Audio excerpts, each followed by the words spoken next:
Nah, Bapak Ibu izinkan saya untuk share screen ya untuk memandu diskusi kita malam hari ini. Nanti materi ini saya akan sampaikan juga kepada pendeta Edi ya untuk seandainya Bapak Ibu ingin istilahnya memiliki silahkan ya. Nah, Bapak Ibu saya mulai dulu ya. Tadi saya katakan bahwa topik ini sangat luas. Kalau topik ini sangat luas, dalam waktu yang mungkin singkat, kita memang harus memilih ya, mana yang mungkin menjadi fokus pembicaraan kita. Gitu. Nah, kan ini yang menjadi beberapa hal yang mungkin saya sampaikan dulu di awal, ya kan? Nanti kalau tanya jawab kita bisa lebih bebas ya di sana. Yang pertama, kan adalah bahwa begini, judul yang diberikan oleh saya adalah peluang bisnis. Ya. Nah, kata bisnis ini memang seringkali bisa memiliki persepsi yang berbeda-beda bagi setiap orang. Nah, dalam konteks ini, kan saya mengatakan begini, kadang-kadang bisnis dan investasi itu dicampur adukan, ya, bisnis dan investasi. Padahal sebenarnya bisnis dan investasi itu dua hal yang berbeda. Betul, Bos Glenn, di dalam bisnis pasti ada investasi. Tapi ketika Bapak Ibu berinvestasi, belum tentu berbisnis. Ya. Jadi kadang-kadang kalau dalam webinar-webinar seperti ini ya, Pak, bisnis apa nih Pak yang menarik begitu ya. Nah, lalu kemudian kalau ada diskusi pertanyaan yang ada di sana, sebenarnya apa yang dia butuhkan atau orang yang bertanya itu ya, sebenarnya membutuhkan informasi bukan bisnisnya tapi investasi. Ya, saya ini mending investasi di mana Pak gitu ya. Nah, tapi bahasa yang dipakai kadang-kadang bisnis apa nih Pak yang paling menarik. Nah, apa bedanya bisnis dan investasi? Kan adalah begini. Dua-duanya mungkin kan nanam duit ya, nanam duit di situ. Nah, bisnis juga butuh investasi. Tapi kalau dalam pengertian umum, kan investasi itulah kan lebih lebih banyak menanamkan uang, keterlibatan kan di dalamnya mungkin tidak terlalu banyak, ya kan? Kan mendapatkan imbalan. Sedangkan kalau kita bicara bisnis, apakah ada investasi? Ada pasti di situ ya. Tapi kita lebih banyak terlibat di dalamnya, gitu ya. Ada sebuah keterlibatan yang lebih jauh daripada itu. Kita ikut mikirin bagaimana caranya ini bisa menjadi sesuatu yang lebih baik lagi, ya. Nah, malam hari ini kita yang nanti saya banyak paparkan lebih banyak dari sisi bisnisnya. Artinya Bapak Ibu mungkin bisa saja invest, Bapak Ibu bisa saja sudah punya bisnis hari ini, bagaimana kita melihat peluang bisnis ya di dalam konteks itu. Ya, jadi itu yang pertama untuk memberikan batasan ya dalam diskusi kita atau paparan saya lebih tepatnya. Kalau nanti dalam diskusi kita bisa bebas. Nah yang kedua, kan ya ini juga yang menarik. Kalau ada webinar-webinar seperti ini, lalu ada banyak orang yang tanya ya, Pak bisnisnya apa? Ya, ini benar nih, pengertiannya udah benar, bukan investasi ya, bisnis. Gitu. Tapi yang saya temukan, kan ya, dari diskusi-diskusi ini, tampaknya memang ketika orang bicara soal bisnis, itu ada dua tipe mentalitas yang ada. Saya katakan ada tipe pemburu, ada tipe petani. Kalau tipe pemburu itu, kan tahu ya pemburu ya. Saya berburu di hutan, ya kan. Saya berburu binatang. Ya kan? Kalau binatangnya makin susah dicari, Mas Glenn ya, makin susah dapetinnya, makin sedikit binatangnya, apa ya yang dilakukan oleh pemburu itu? Saya yakin tidak ada pemburu yang kemudian memilih diam di hutan dan ternak binatang supaya dia bisa berburu. Ya kan? Kalau itu yang terjadi, dia bukan pemburu namanya. Pemburu itu masuk ke hutan, ambil sesuatu dari situ, kalau udah mulai kosong, udah mulai susah, dia cari hutan lain. Makanya dia bertanya kepada orang, ini hutan mana ya yang kira-kira masih banyak nih binatangnya nih. Ya kan? Yang kalau saya berburu saya bisa dapat banyak, ya. Nah, tipe pemburu ini kan seringkali adalah orang yang berpikir begini. Peluang bisnis itu adalah cari bisnis yang bagus. Ya kan? Bisnis bagus di sana ya saya datang ke sana. Bisnis bagus ke sini ya saya datang ke sini. Bisnis bagus ke sana saya masuk ke sana. Sehingga waktu dia bertanya, apa itu peluang bisnis yang bagus nih Pak di sana?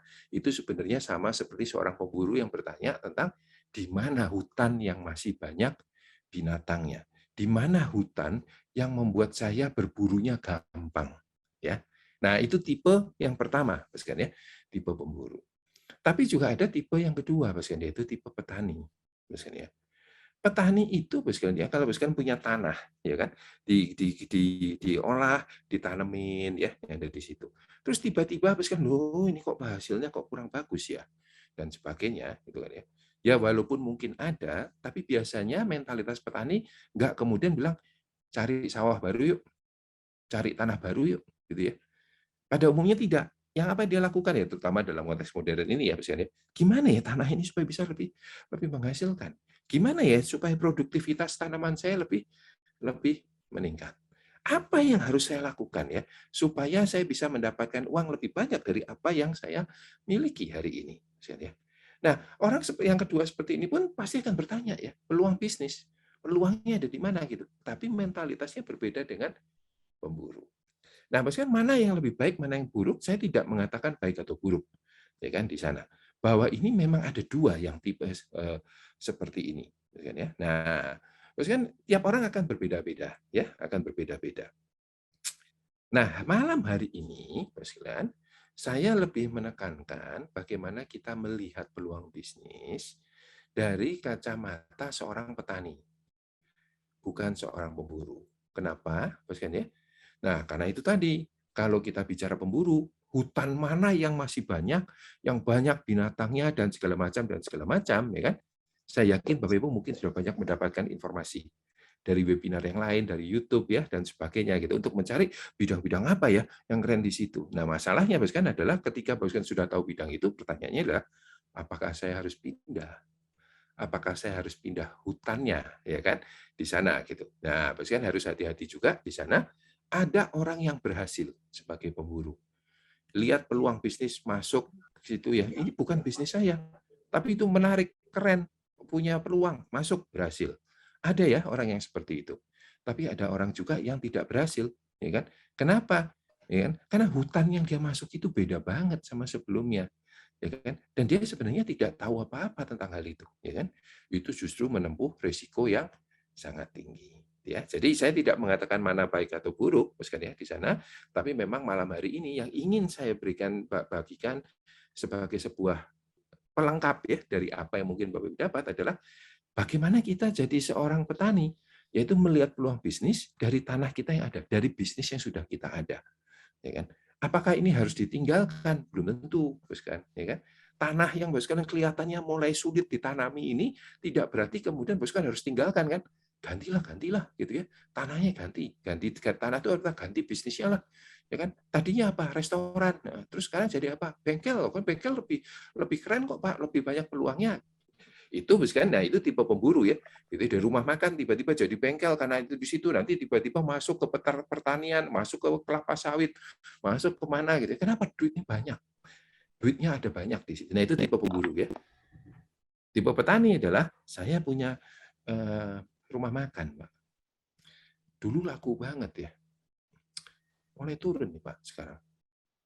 Ini gimana nih Pak ya? Peluang bisnis apa yang bisa kita lihat? Peluang bisnisnya bukan berarti kita harus ganti bisnis dari rumah makan ya, tapi bagaimana membuat rumah makan ini bisa kembali bersinar ya di situ. Itu pun sebuah peluang ya di dalam bisnis. Nah, itu yang akan menjadi boundaries kita ya dalam paparan saya. Tapi saya mulai dulu dengan sesuatu yang biasanya mungkin Bapak Ibu dengar ya. Saya mulai dulu dengan tadi kalau kita bicara peluang bisnis hari ini tuh apa sih? Ya, yang banyak dibicarakan orang. Bapak Ibu saya yakin ya, kalau Bapak Ibu banyak mendengarkan webinar-webinar dan sebagainya ya. Saya melihat ya dari 10 webinar misalnya ya. Ini saya cepat aja ngelihatnya begitu ya di sana ya.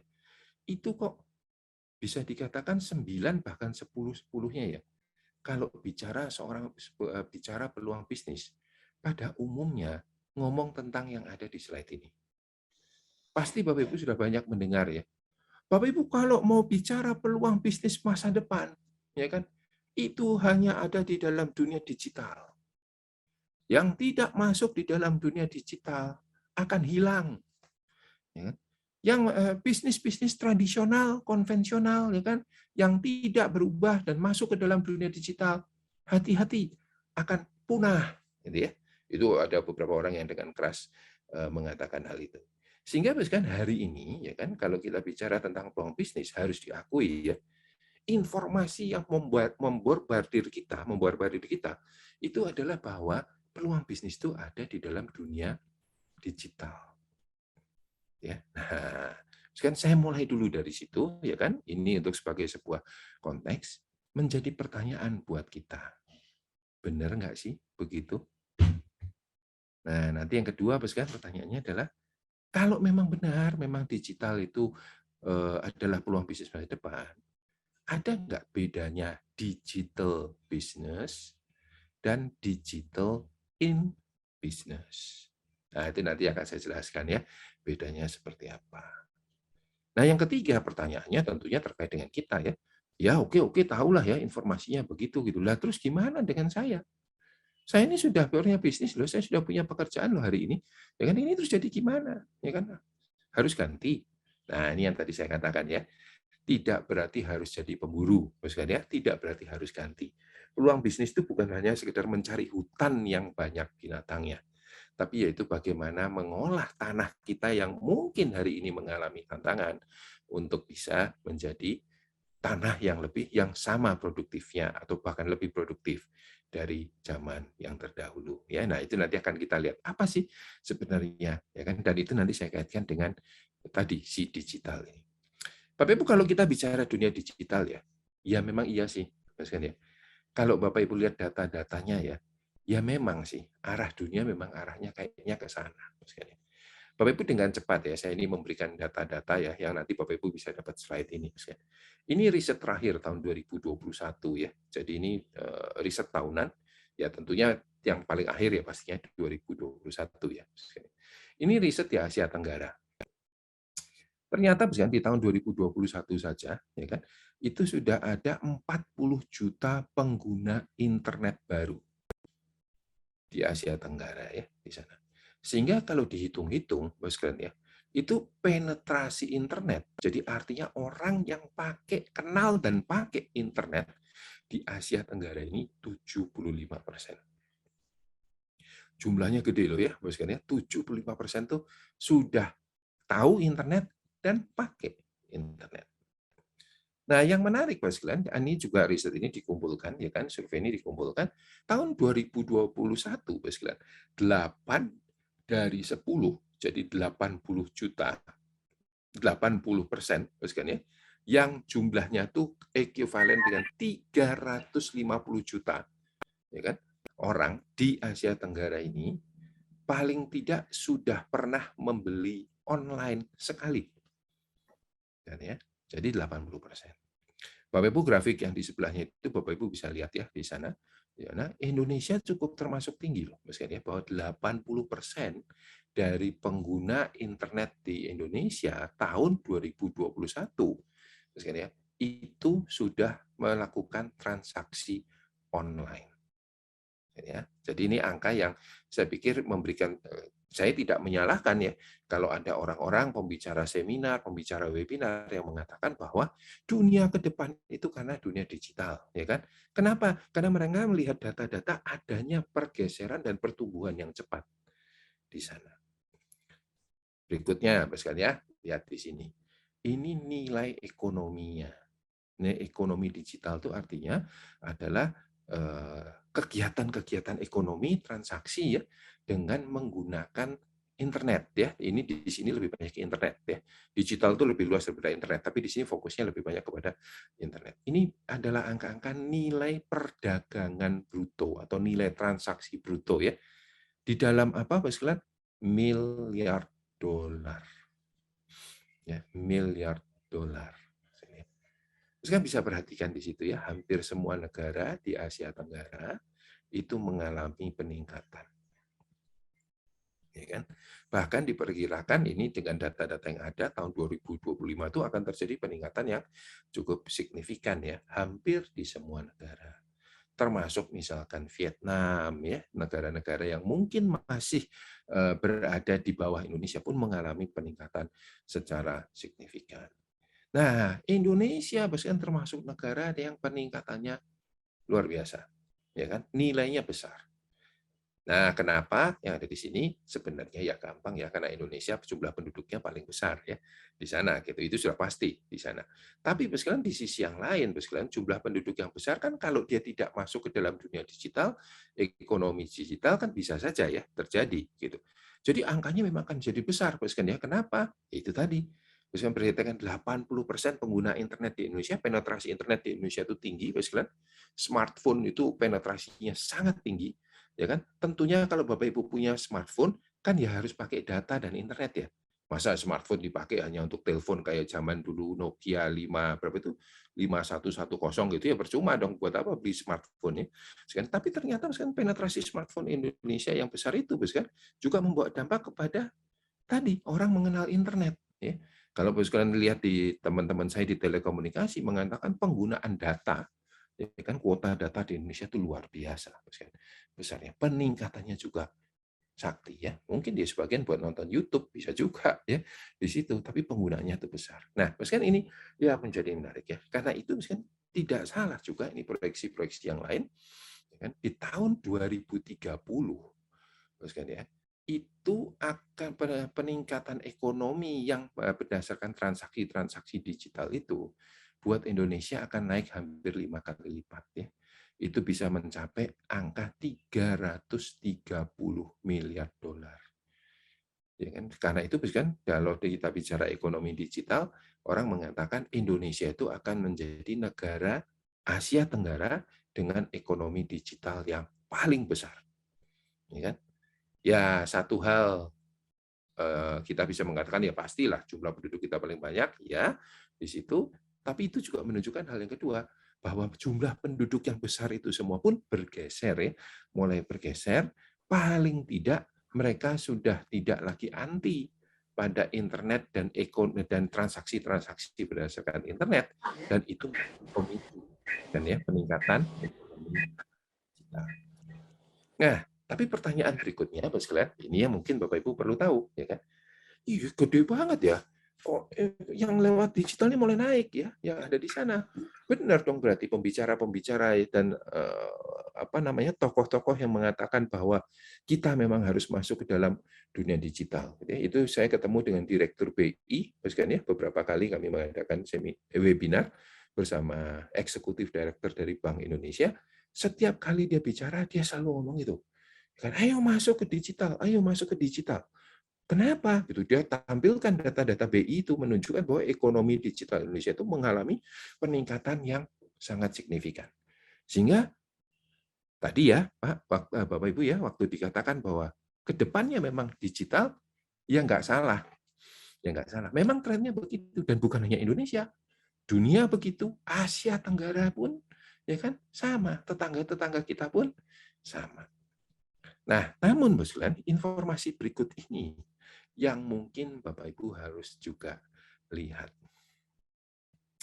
Itu siapa yang membuat ekonomi digital itu bisa demikian besar? Nah, Bos Glenn, ternyata sektornya itu ya ini saja. Sampai tahun 2021 ya, Bos Glenn ya.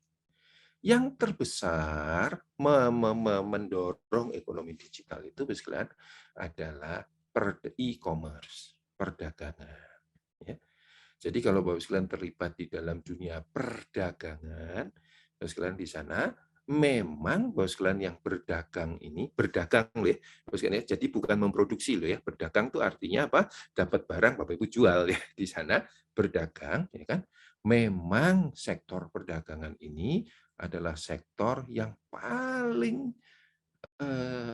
cepat bergeser hari ini ke dalam digital ya.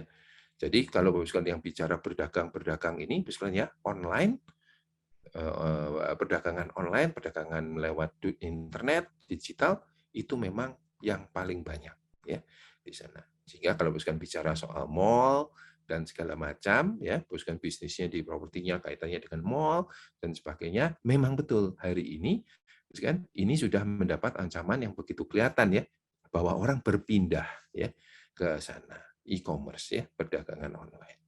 Yang kedua transport dan makanan. Itu yang mendorong ekonomi digital ya. Transport itu seperti Grab, Gojek itu ternyata dampaknya besar. buat ekonomi digital ya di sana. Termasuk food delivery. Nah, itu kan satu kelompok ya di sana. Terutama di 2 tahun terakhir di pandemi ini, kan ya. Dua ini mengalami terutama food delivery ya, itu meningkat dengan tepat. Jadi kalau Bapak sekalian bicara tentang transport, bicara soal delivery, Bapak sekalian bicara soal logistik dan sebagainya, Bapak sekalian, betul. Dunia digital sudah lebih masuk ke dalam bisnis Bapak Ibu dibandingkan dengan sektor-sektor yang lain. Online travel. Jadi ini online travel ini misalnya bukan travelnya ya, misalkan ya. Travel dalam pengertian pesawatnya ya masih tetap pesawat, keretanya ya tetap kereta gitu. Tapi ini kita bicara tentang penjualan tiketnya, ya, penjualan hotelnya. Ya. Jadi kalau kita bicara online travel ini, ya kan bukan kita travelnya lewat online, tapi jualan travelnya itu loh lewat online. Ya di sana itu juga meningkat walaupun 2 tahun terakhir ini ya sudah pasti tiarap ya begitu. Online media Mas kan ya termasuk game. Waduh itu tinggi sekali. Mas kan ya game itu bisnis yang luar biasa Mas kan ya hari ini. Gitu ya walaupun China pun akhirnya kemudian melarang ya anak-anak untuk main game gitu. Ya kan walaupun dia melarang anak-anak tidak bermain game untuk tidak bermain game kan tapi industri game-nya mereka juga sangat besar. Mas kan ya. Lalu kan dia bicara ini ya video on demand, musik on demand itu kita nonton Netflix ya dan sebagainya. Nah ini online media. Yang kelima kan adalah layanan finansial. Nah ini ya, kan ya. Kan nanti kita bicara ya tentang lah kan internet banking Pak. Ya, ya. Pinjaman itu sekarang juga bisa itu pinjaman online itu yang begitu ada banyak masalah ya, itu juga sebenarnya berkembang ya, terlepas dari sisi negatifnya. Nah, Bos kan bahkan kalau Bos kan tahu wesel ya, zaman dulu istilahnya wesel itu, ya kan orang kirim duit dari daerah ke daerah yang lain tuh kalau TKI kita kan banyak tuh menggunakannya tidak bank ya, Bos kan, tapi wesel. Kenapa? Karena dianya punya rekening bank di negara tempat dia bekerja, tapi dia ngirim duit ke desanya itu orang yang di desanya itu bukan tidak punya rekening bank. Jadi dia pakai wesel ya, Western Union dan sebagainya. Itu pun Boslan sekarang pakai online. Ya, sudah pakai online.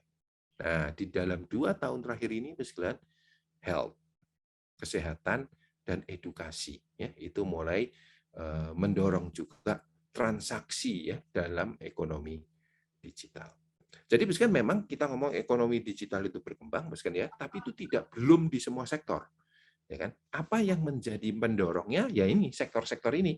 Ya sampai 2021 sektor-sektor inilah yang mendorong ekonomi digital.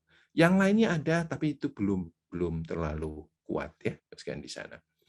Nah, Bos kan kalau nanti Bapak Ibu mau lihat lagi ini ekonomi digital ya per sektor, Bos kan juga bisa lihat tetap e-commerce ya yang paling besar di sana untuk media, transport itu Bos kan lihat di situ tapi tetap kalah ya dari perdagangan.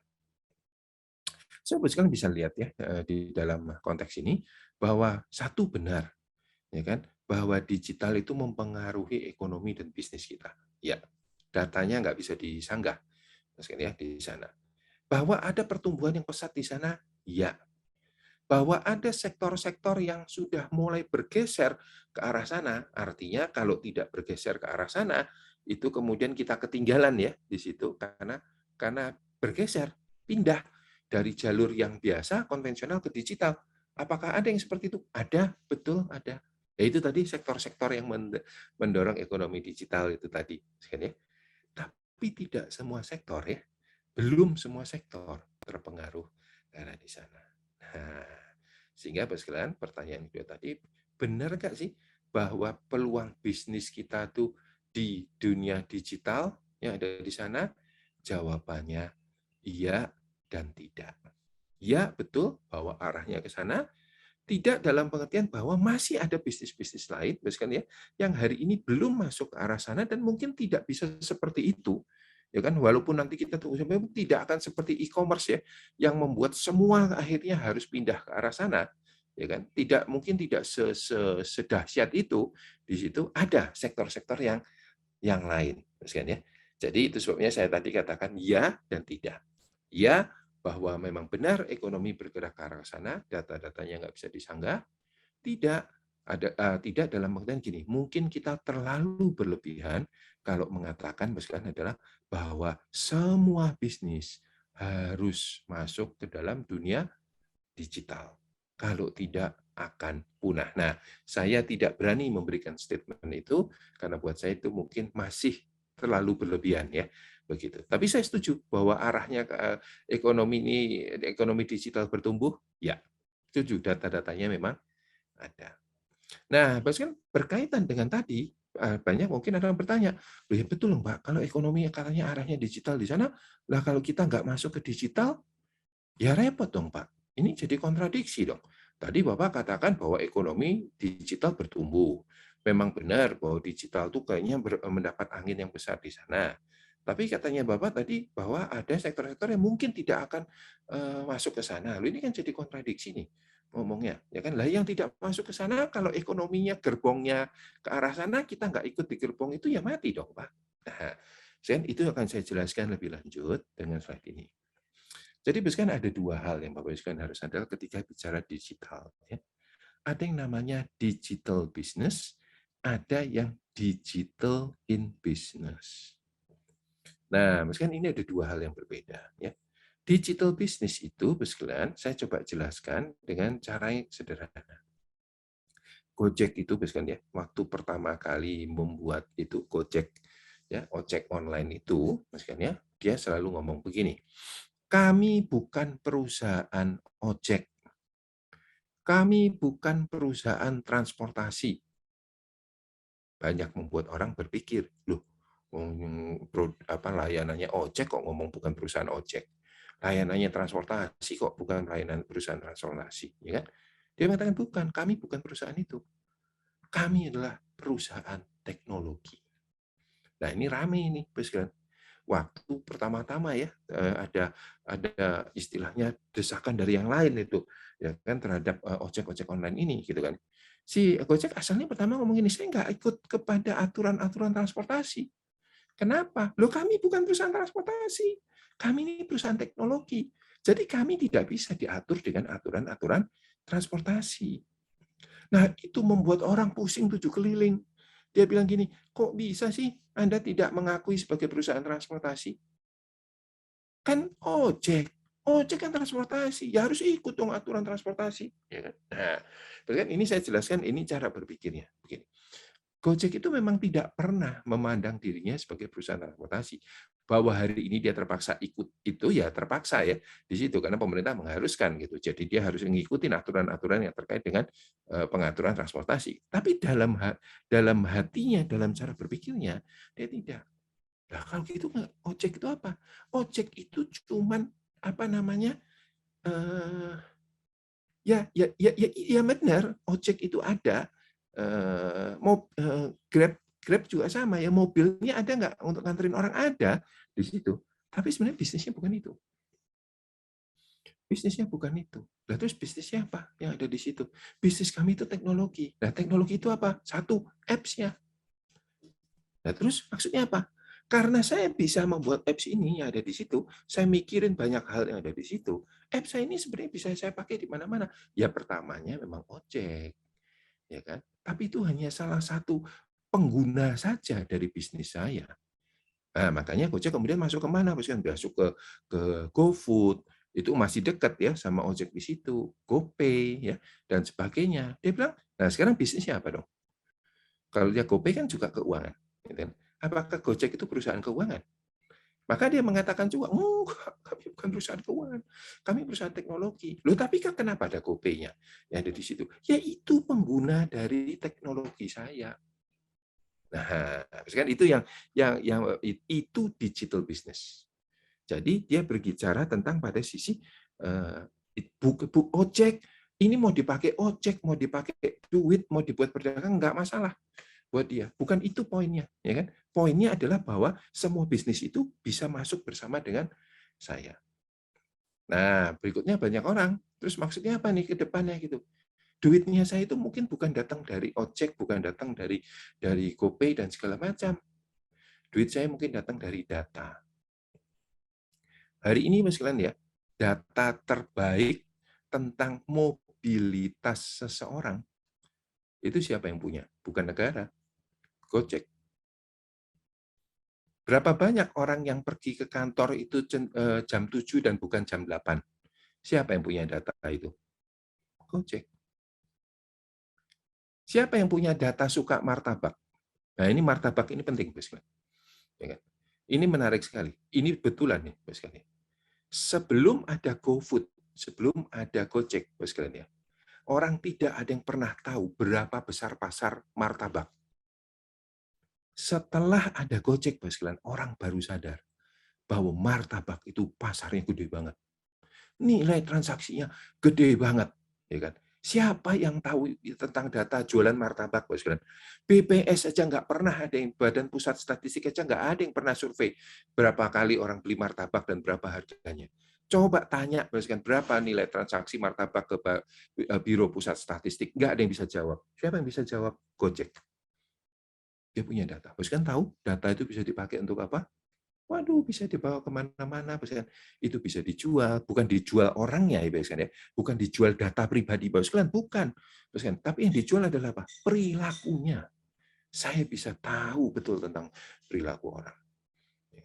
Itu kalau gajian ya, kalau orang kerja ya, ada pola makan yang berubah nggak antara orang yang habis gajian di tengah bulan dan sebelum dapat gaji? Siapa yang tahu pergerakan itu? Bahwa kalau dapat gaji makan steak, nanti di tengah-tengah makan mie, lalu kemudian di menjelang akhir sebelum dapat itu makan Indomie. Siapa yang tahu itu?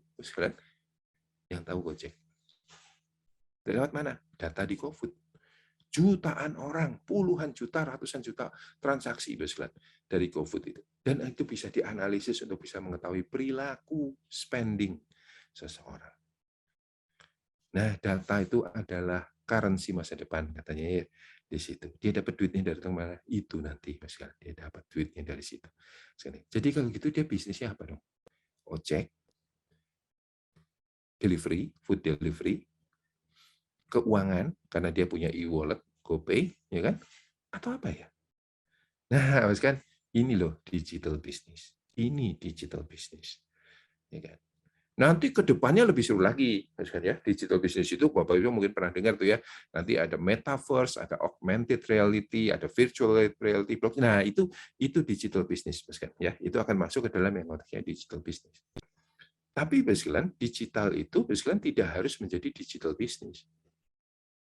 Bisa juga digital in business. Nah, ini yang menjembatani. Jadi benar bahwa ke depannya dunia digital itu akan mempengaruhi banyak bisnis kita. Ada banyak peluang-peluang bisnis yang terjadi justru kalau kita masuk ke dunia digital, tapi itu tidak berarti harus jadi digital bisnis.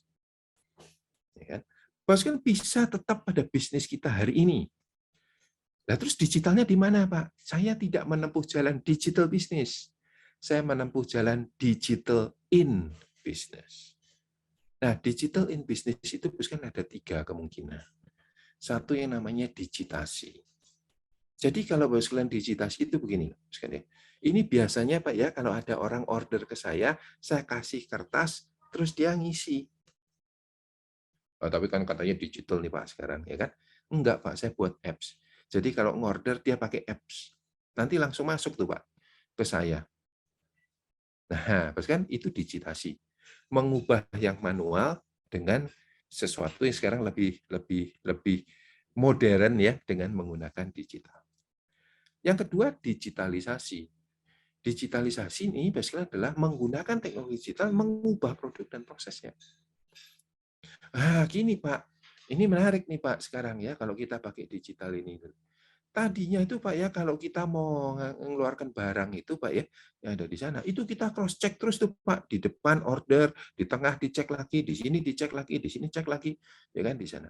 Nah, tapi sekarang karena saya pakai QR code Pak, pakai barcode di sana, ya kan. Jadi nggak perlu dicek-cek Pak. Cukup di depan sama belakang aja sudah pasti benar di sana. Nah, prosesnya asalnya harus lewat 4 kali pengecekan, sekarang cukup 2. Berarti proses bos kan berubah ya di situ. Kenapa? Karena menggunakan digital. Ya. Nggak usah ya ada di sana. Nah, kan itu namanya digitalisasi. Jadi Bapak bukan hanya mengubah yang manual menjadi dengan menggunakan digital, enggak. Tapi proses bos kan akan jadi berubah. Dulu tuh susah banget, Pak, kalau kita mau jual makanan fresh, ya kan? Kenapa? Nggak tahu saya orangnya seperti apa.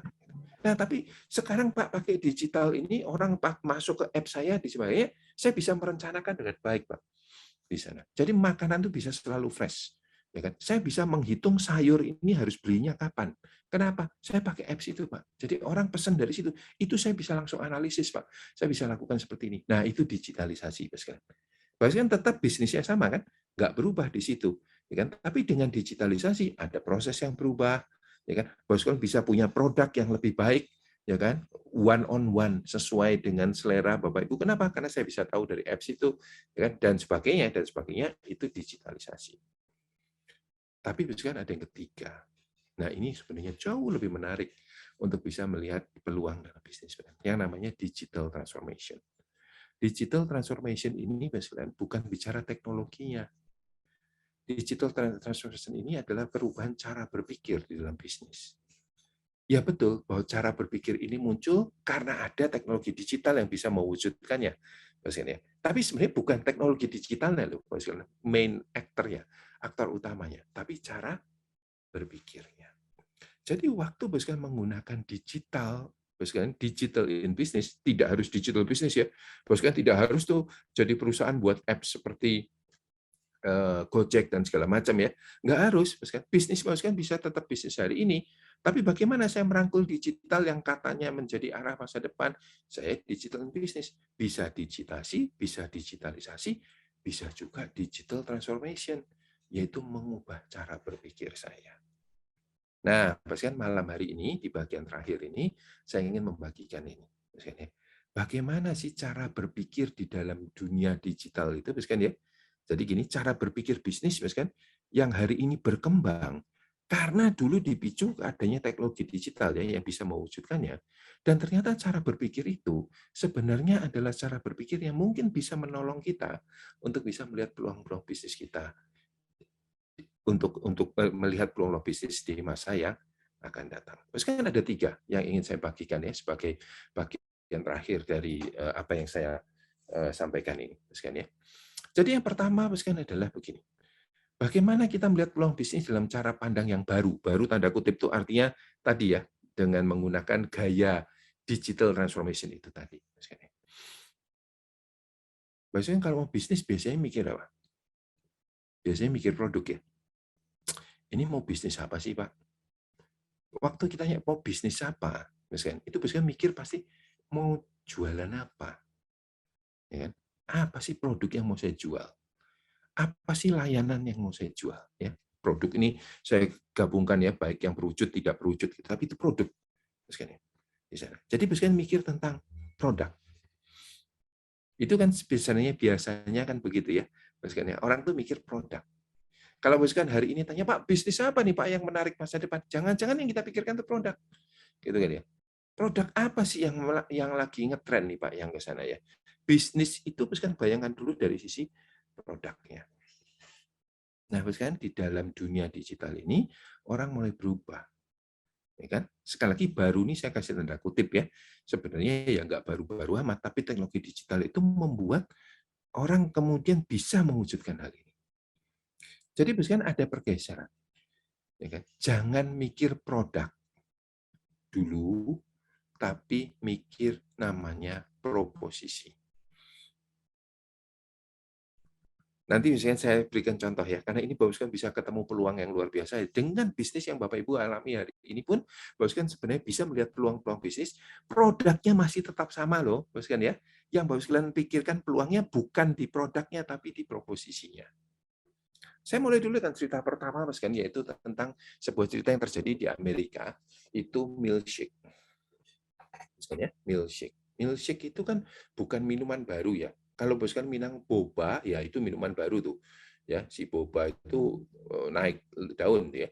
Tapi kalau milkshake, apalagi di Amerika ya, itu ya minuman dari dulu ya begitu ya. Itu mungkin kalau di Indonesia apa ya, cendol gitu kali ya.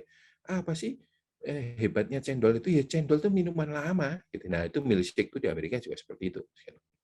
Nah, suatu hari ada seorang yang buka semacam kafe begitu ya, tempat jualan. Itu jualan apa? Milkshake. Ya kan? Ya kemasannya dikasih lebih cantik, rasanya dirubah-rubah sedikit, tapi tetap milkshake. Nggak ada sesuatu yang mungkin luar biasa lah dari sisi itu. Tapi laku, bos kan. Laku luar biasa. Nah, waktu laku, datang dong pesaing ya. Laku tuh, kayaknya bisnis milkshake ini menarik nih. Ayo kita buat milkshake deh. Gitu kan ya, di sana. Nah, lalu dia buat milkshake. Nah, caranya bos kan adalah gini, waktu dia membuat milkshake ini, udah tiru aja persis. Ya. Itu sudah terbukti berhasil kok, mikir susah-susah, ya udah jiplak aja. Dia jiplak, bos kan. Semua sama. Ya pasti dirubah dikit-dikit ya supaya nggak melanggar apa namanya etika ya, gitu ya. Tapi sebenarnya jiplak.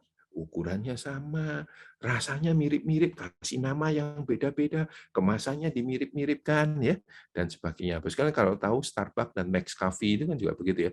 Max Coffee itu kan juga mirip-mirip dengan Starbucks. Nah itu kira-kira begitu. Supaya tetap sama, cari lokasinya pun dekat, berseberangan sama yang tadi laku. Masalahnya setelah dibuka, enggak laku. Penasaran dong dia. Kasih diskon, laku juga. Terus dia mikir, aduh, jangan-jangan produk saya ya kalah nih rasanya sama yang di depan. Maka dia lakukan yang namanya blind test, tes buta. Itu orang-orang dipanggil ya, beberapa orang suruh dikasih 2 minuman, ya kan, satu tuh yang dari depan, yang satu punyanya dia. Terus ditanya, ada bedanya nggak? Ya kan? Nah, kalau orang itu bilang ada bedanya, yang ini dan ini, berarti memang ada perbedaan antara dua ini, gitu ya. Tapi menarik sekali, hasil tes itu menunjukkan bahwa orang tidak bisa membedakan. Artinya, kalau yang di depan enak, ya berarti dia enak. Kalau di depan nggak enak, ya dia juga nggak enak, gitu kan? Berarti nggak bisa dibedakan kok. Gitu. Nah, kalau nggak bisa dibedakan, semua sama, dikasih diskon, lah kok nggak laku? Nah, ternyata ada satu yang membedakan, bukan produknya. Nah, ini loh yang namanya proposisi. Tempat yang satunya itu ya kan menjual milkshake. Dia bilang, iya memang betul saya jualan milkshake. Ya kan? Tapi sebenarnya yang saya tawarkan itu bukan milkshake. Saya menawarkan milkshake ini sebagai pengganti sarapan. Buat orang-orang yang pergi harus dari rumah pagi-pagi, nggak sempat sarapan, mampir ke tempat kita, beli milkshake, naik mobil sambil minum milkshake itu. Di mobil. Sampai di kantor, pasti kenyang. Kenapa? Saya udah hitung kalorinya tuh sama dengan breakfast, sama dengan makan pagi. Jadi begitu nyampe di sana, sudah nggak perlu makan pagi. Sementara itu kan juga bisa jadi nemenin sambil nyetir sambil minum gitu ya supaya nggak istilahnya sendirian gitu ya nyampe di sana. Jadi misalnya produknya apa? Milkshake. Yang dijual sebenarnya oleh dia proposisinya bukan milkshake, tapi apa? Pengganti sarapan. Nah, kan ini yang nggak diketahui oleh si pesaing itu. Si pesaing itu niru persis jumlahnya segitu dan segala macam. Dia tadi pilih lokasinya di mana, kan? Di seberangnya. Jadi kalau di seberangnya, kalau yang tadi itu mengarah mobil-mobil pergi ke kantor, kalau di seberangnya berarti dia ada di sisi jalan di mana orang-orang itu pulang ke rumah, betul kan? Kalau di seberangnya ya. Dengan ukuran yang sama dengan untuk breakfast. Siapa yang mau beli, ya kan, milkshake menuju arah pulang. Sementara dia mau makan malam di rumah, ya. Ayo minum ini untuk apa? Pengganti makan malam. Ya malah aneh. Ya kan, dia mau malam sama keluarganya. Terus kan jadi menarik ya ada di sini. Ini masalah produknya atau proposisinya. Sama-sama milkshake. Sama-sama enak. Sama-sama tidak bisa dibedakan. Mas kan ya? Bukan produknya, Mas Glenn, tapi yang namanya proposisinya. Gojek itu menawarkan ojeknya, misalnya produknya kan ojek ya, gitu kan ya. Tapi apa sih yang ditawarkan? Misalnya ojeknya. Apakah karena ojeknya jadi lebih bagus? Dulu saat-saat awal, ya masih ingat nggak yang masih pakai tutup rambut dan segala macam? Sekarang kan enggak ya, gitu kan ya. Sekarang enggak juga tuh, ya kan? Dulu seragamnya masih bersih-bersih bagus, sekarang juga enggak. Sama aja sama kayak tukang ojek sebelum ini yang di situ ya. Tapi memang Gojek bukan menawarkan itu. Gojek itu menawarkan apa? Supaya harganya transparan, supaya nggak dikerjain sama tukang ojek. Kita bisa tahu dulu berapa harganya, dan harga itu tidak diatur oleh tukang ojeknya. Ya kan? Dulu tuh naik tukang ojek itu kan jadi problem ya. Tergantung mood. Ya kan? Dari sini ke sana berapa? 5.000. Besok pakai yang sama 7.000. Loh, kok 7.000 jaraknya sama gitu kan? Nah, itu moodnya tukang ojeknya aja yang berubah gitu. Nah, kalau pakai Gojek kan nggak bisa.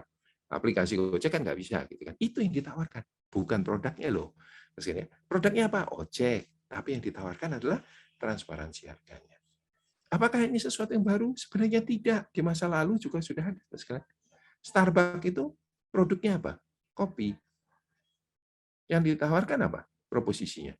Orang datang Starbucks karena beli kopinya nggak? Enggak. Orang di Starbucks itu nongkrong. Pakai bahasa keren anak muda sekarang adalah experience, Pak. Pengalaman. Gitu kan ya. Kalau ngomong kopinya, kan ada kopi-kopi lain yang jauh lebih enak daripada Starbucks. Tapi kok ya laku Starbucks. Mahal lagi, ya kan? Di sana. Lah iya.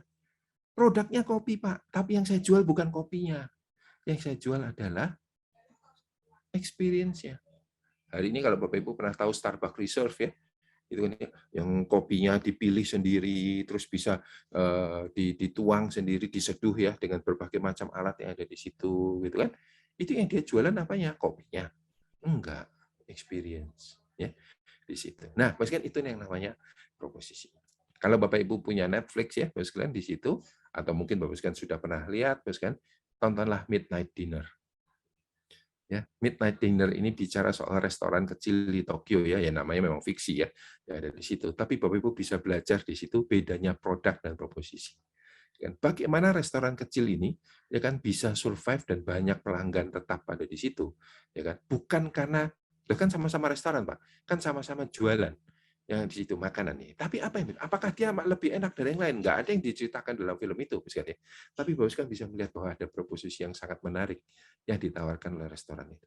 So, kan yang pertama, peluang bisnis itu kan jangan konsentrasi pada produknya, tapi proposisi. Hari ini Bapak Ibu punya bisnis apapun juga ya, masih ada peluang, Bos Kalian. Bukan produknya yang Bapak Ibu rubah, proposisinya. Bapak Ibu punya toko besi, ya kan? Ya tetap toko besi gitu kan. Tapi pertanyaan berikutnya adalah apa yang Bapak Ibu jual? Kalau Bapak Ibu menjawab, ya toko besi ya jualan inilah Pak, yang ada di situ. Nah, Bapak Ibu kan punya peluang. Coba Pak pikirkan seperti Starbucks itu tadi ya. Starbucks ya memang jualan kopi Pak di situ. Tapi yang dijual kan bukan kopinya, ya kan? Nah, seperti tadi contohnya milkshake itu tadi, atau kalau Bapak Ibu nonton Let Me Tadi, Bapak Ibu akan bisa lihat di situ. Bapak Ibu bisa menemukan peluang di situ. Tanpa harus mengubah bisnis Bapak Ibu. Tanpa harus jadi digital bisnis, ya kan? Di sana. Apa yang bisa cari di situ? Nah, mewujudkan proposisi itu Bapak Ibu bisa minta bantuan teknologi digital ya di situ. Tapi ini salah satu cara melihat peluang bisnis, ya kan? Yang ada di dalam dunia, di dalam bisnis-bisnis hari ini, misalnya yang dipengaruhi dunia digital itu, yang sebenarnya tidak harus menjadi milik eksklusif digital bisnis, enggak. Ya kan? Bisnis-bisnis yang konvensional pun bisa memikirkan tentang hal ini. Ada teman saya jualan sayur. Jualan sayur itu ya sama aja kan, sama yang dulu ya, gitu kan ya. Nah terus itu digital bisnis nggak? Namanya juga sayur ya, sayurnya juga nggak bisa dikirim kok lewat Zoom, nggak bisa, ya kan? Enggak, di situ tetap jualan sayur gitu, ya kan? Tapi dia bisa berkembang, misalnya kalau di Jakarta ada yang namanya sayur box ya, yang ada di situ, itu berkembang dengan luar biasa, ya kan? Di situ jualannya sayur loh, tetap ya menggunakan apps ya yang ada di situ, ya. Tapi kuncinya bukan di apps-nya, Mas. Di kuncinya adalah bahwa dia menawarkan sesuatu yang berbeda. Di situ dia menawarkan kesegaran ya, sayur organik yang segar. Ya kan kesegarannya itu ada definisinya buat dia. Ya. Nah itu yang pertama. Yang kedua, Mas. Ya kan? Kalau Mas sudah tahu produk, biasanya mikir apa? Modal ya. Kalau zaman dulu kan gitu. Tahu mau bisnis apa itu tahu produknya apa. Setelah itu mikir modalnya dari mana. Nah, Mas kan bisa dalam tadi cara berpikir yang baru ini, Mas kan tidak mikir modal dulu. Bukan berarti modal nggak dibutuhkan ya, Mas kan modal dibutuhkan. Tapi mikirnya bukan modal dulu, tapi model. Nah, sekarang model ini apa? Sekarang ya. Model ini bicara tentang bagaimana bisnis itu bisa berjalan. Sekarang ini kasus menarik antara Bluebird dan Gojek. Banyak orang waktu Gojek muncul, ya, yang ada di sana, Bluebird itu setengah mati. Ya, taksi itu setengah mati. Di mana-mana, misalkan. Keluar Grab, keluar Uber, pasti taksi itu setengah mati. Bluebird lalu mikir, apa sih hebatnya Gojek? Kenapa sih kok orang mau ke Gojek? Oh lah, cuman pakai apps. Kan cuma pakai apps. Pakai apps saja. Makanya dia buat tuh My Bluebird. Ya. Apa sih orang senang sama Gojek? Jangan-jangan itu ya. Senangnya karena apa? Karena dia bisa lihat mobilnya udah deket atau enggak. Ya kan? Di situ kan kalau pakai Gojek kan kita bisa, ya udah kita buat apps sama, misalkan My Bluebird, kan bisa tahu ya taksinya udah deket atau enggak, ya kan di situ. Tapi nggak ngangkat, misalkan. Kenapa itu nggak ngangkat? Ngangkat bisnis ya maksudnya ya, yang ada di situ. Nah, ternyata ini misalkan ada banyak hal. Ada banyak yang berubah. Satu persoalan adalah ya kan, model bisnisnya sudah berbeda antara Gojek dan Bluebird. Bluebird itu kan mobilnya punyanya Bluebird kan. Jadi modalnya gede.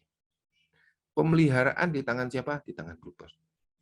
Akibatnya kalau harus beli dalam aset yang banyak, yang mobil yang banyak dan harus melihara, apa yang bos pikirkan? Seragam. Betul nggak? Seragam itu kalau saya mobilnya seragam, saya punya daya tawar kepada si perusahaan mobil. Saya beli 1.000 loh, masa harga segitu. Ini nanti tahun depan beli lagi 1.000. Ayo harga mau turun. Itu kan yang bisa bos lakukan. Kenapa? Banyak. Lah supaya banyak, kan harus seragam.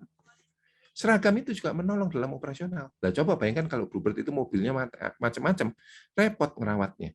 Ya. Nah, karena dia miliki.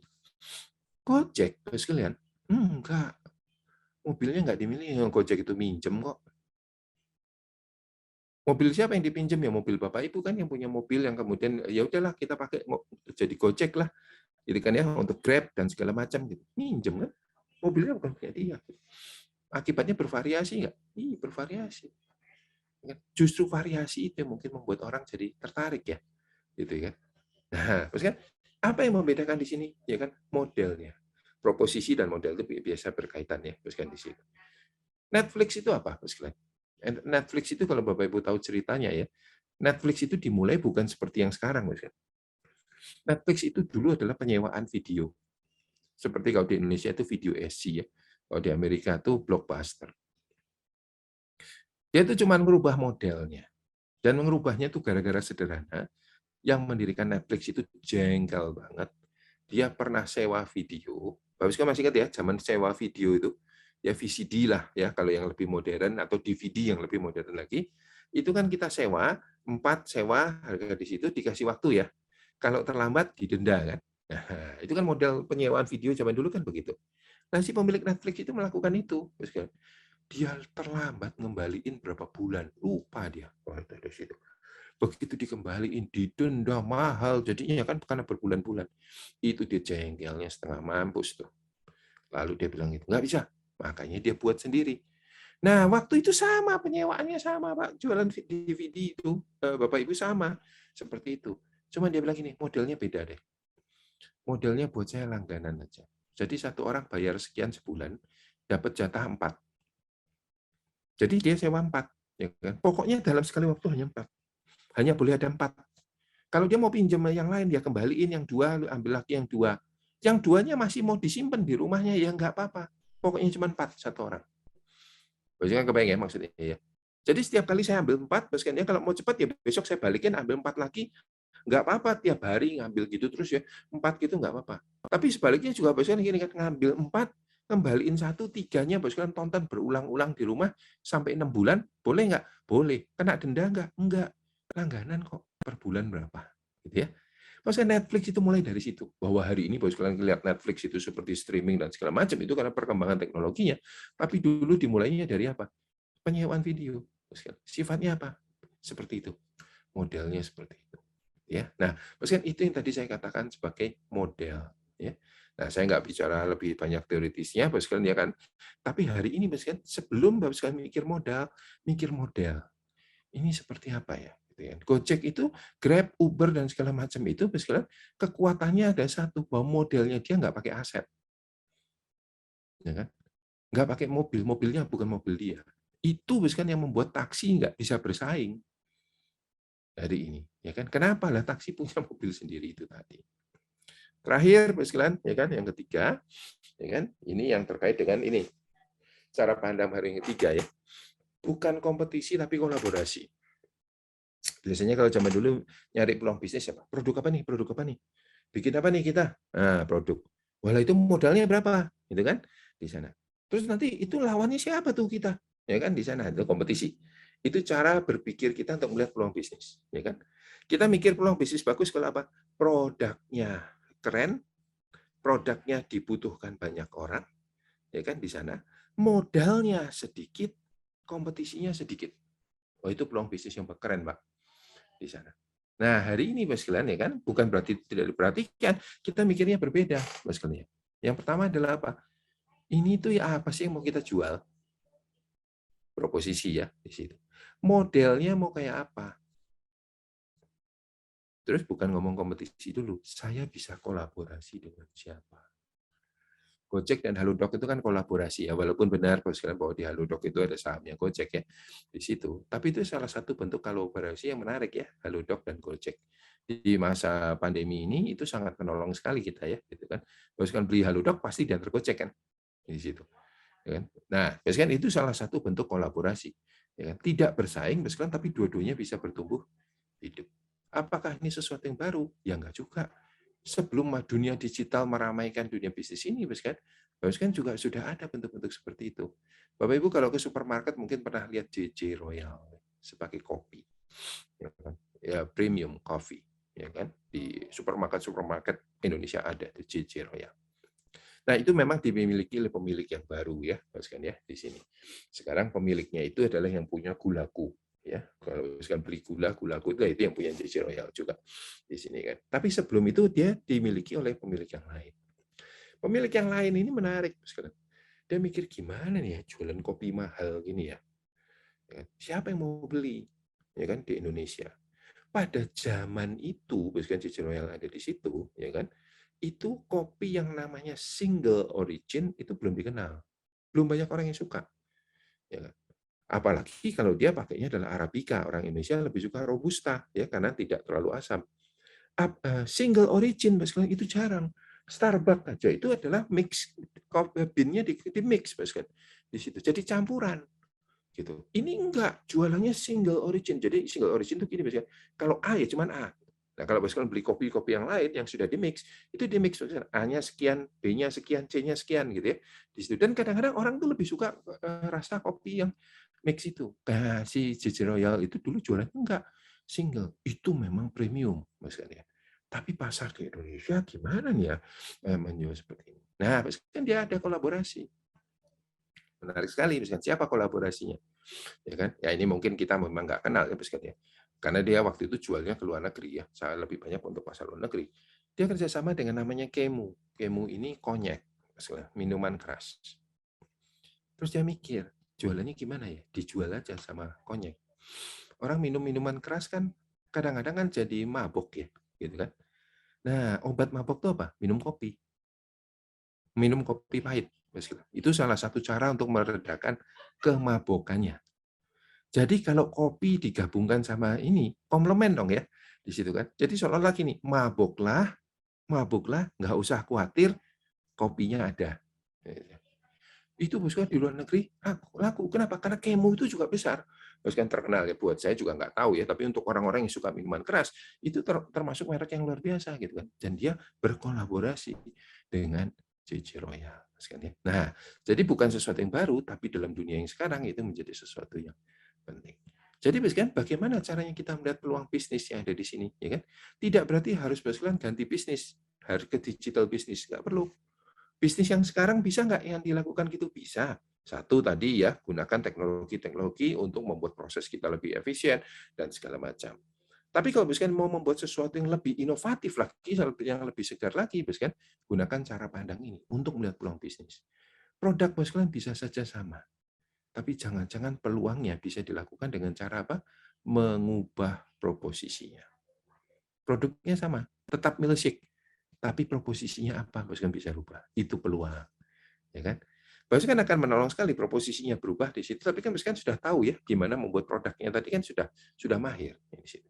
Yang kedua, Bos kalian ya kan, jangan mikir modal, mikir model dulu. Jangan mikir kompetisi, mikir kolaborasi. Ketika 3 hal ini dilakukan, Bos kan, jangan-jangan kita menemukan banyak peluang bisnis.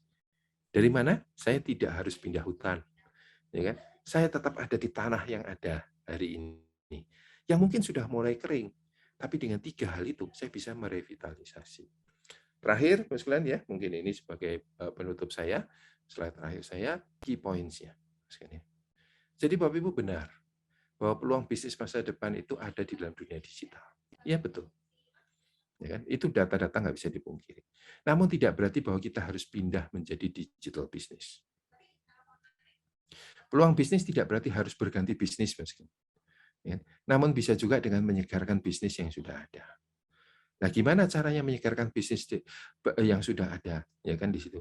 Oh, ini lagi berat kok Pak yang ada di sini, ya kan? Nah, itu tadi misalkan 3 cara tadi, ya kan? Perhatiannya Bos kan coba geser, bukan pada produk tapi pada proposisi. Bukan pada modal, tapi pada model. Bukan pada kompetisi, tapi pada kolaborasi. Nah, saya pikir saya sampai di sini dulu, Bos. Saya mungkin sudah lewat waktu, tapi mungkin ini yang saya bisa bagikan malam hari ini untuk melengkapi, Bos, dari informasi-informasi tentang peluang bisnis yang mungkin Bapak Ibu sudah pernah dengar, dan banyak informasi yang Bapak Ibu bisa dapat dari tempat-tempat yang lain. Baik, Bapak Ibu, saya mungkin akhiri di sini, saya kembalikan lagi kepada Ibu Mega. Silakan, Bu. Ya, makasih Pak Dedi atas pemaparannya. Sebelum kita masuk ke tanya jawab, sebagai ucapan syukur kita kepada Tuhan, marilah kita memberikan yang terbaik buat Tuhan. Kita persembahan bisa ditransfer ke rekening GKI Elion. Nomor rekening bisa dilihat di chat room. Kita pujikan terima kasih Tuhan.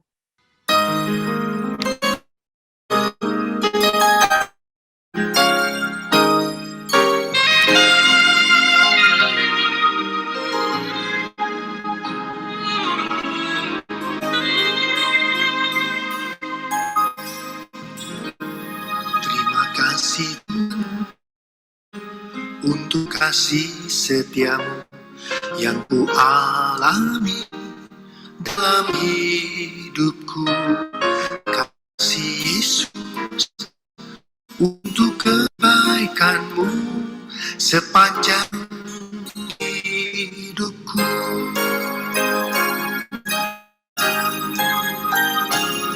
Terima kasih Tuhan untuk kasih setiamu yang ku alami dalam hidupku.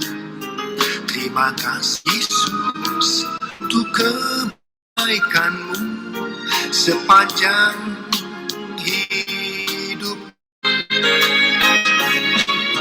Terima kasih Yesusku buat anugerah yang Kau beri. Sebab hari ini Tuhan adakan syukur bagiku. Terima kasih Yesus buat anugerah Kau beri. Sebab hari ini Tuhan adakan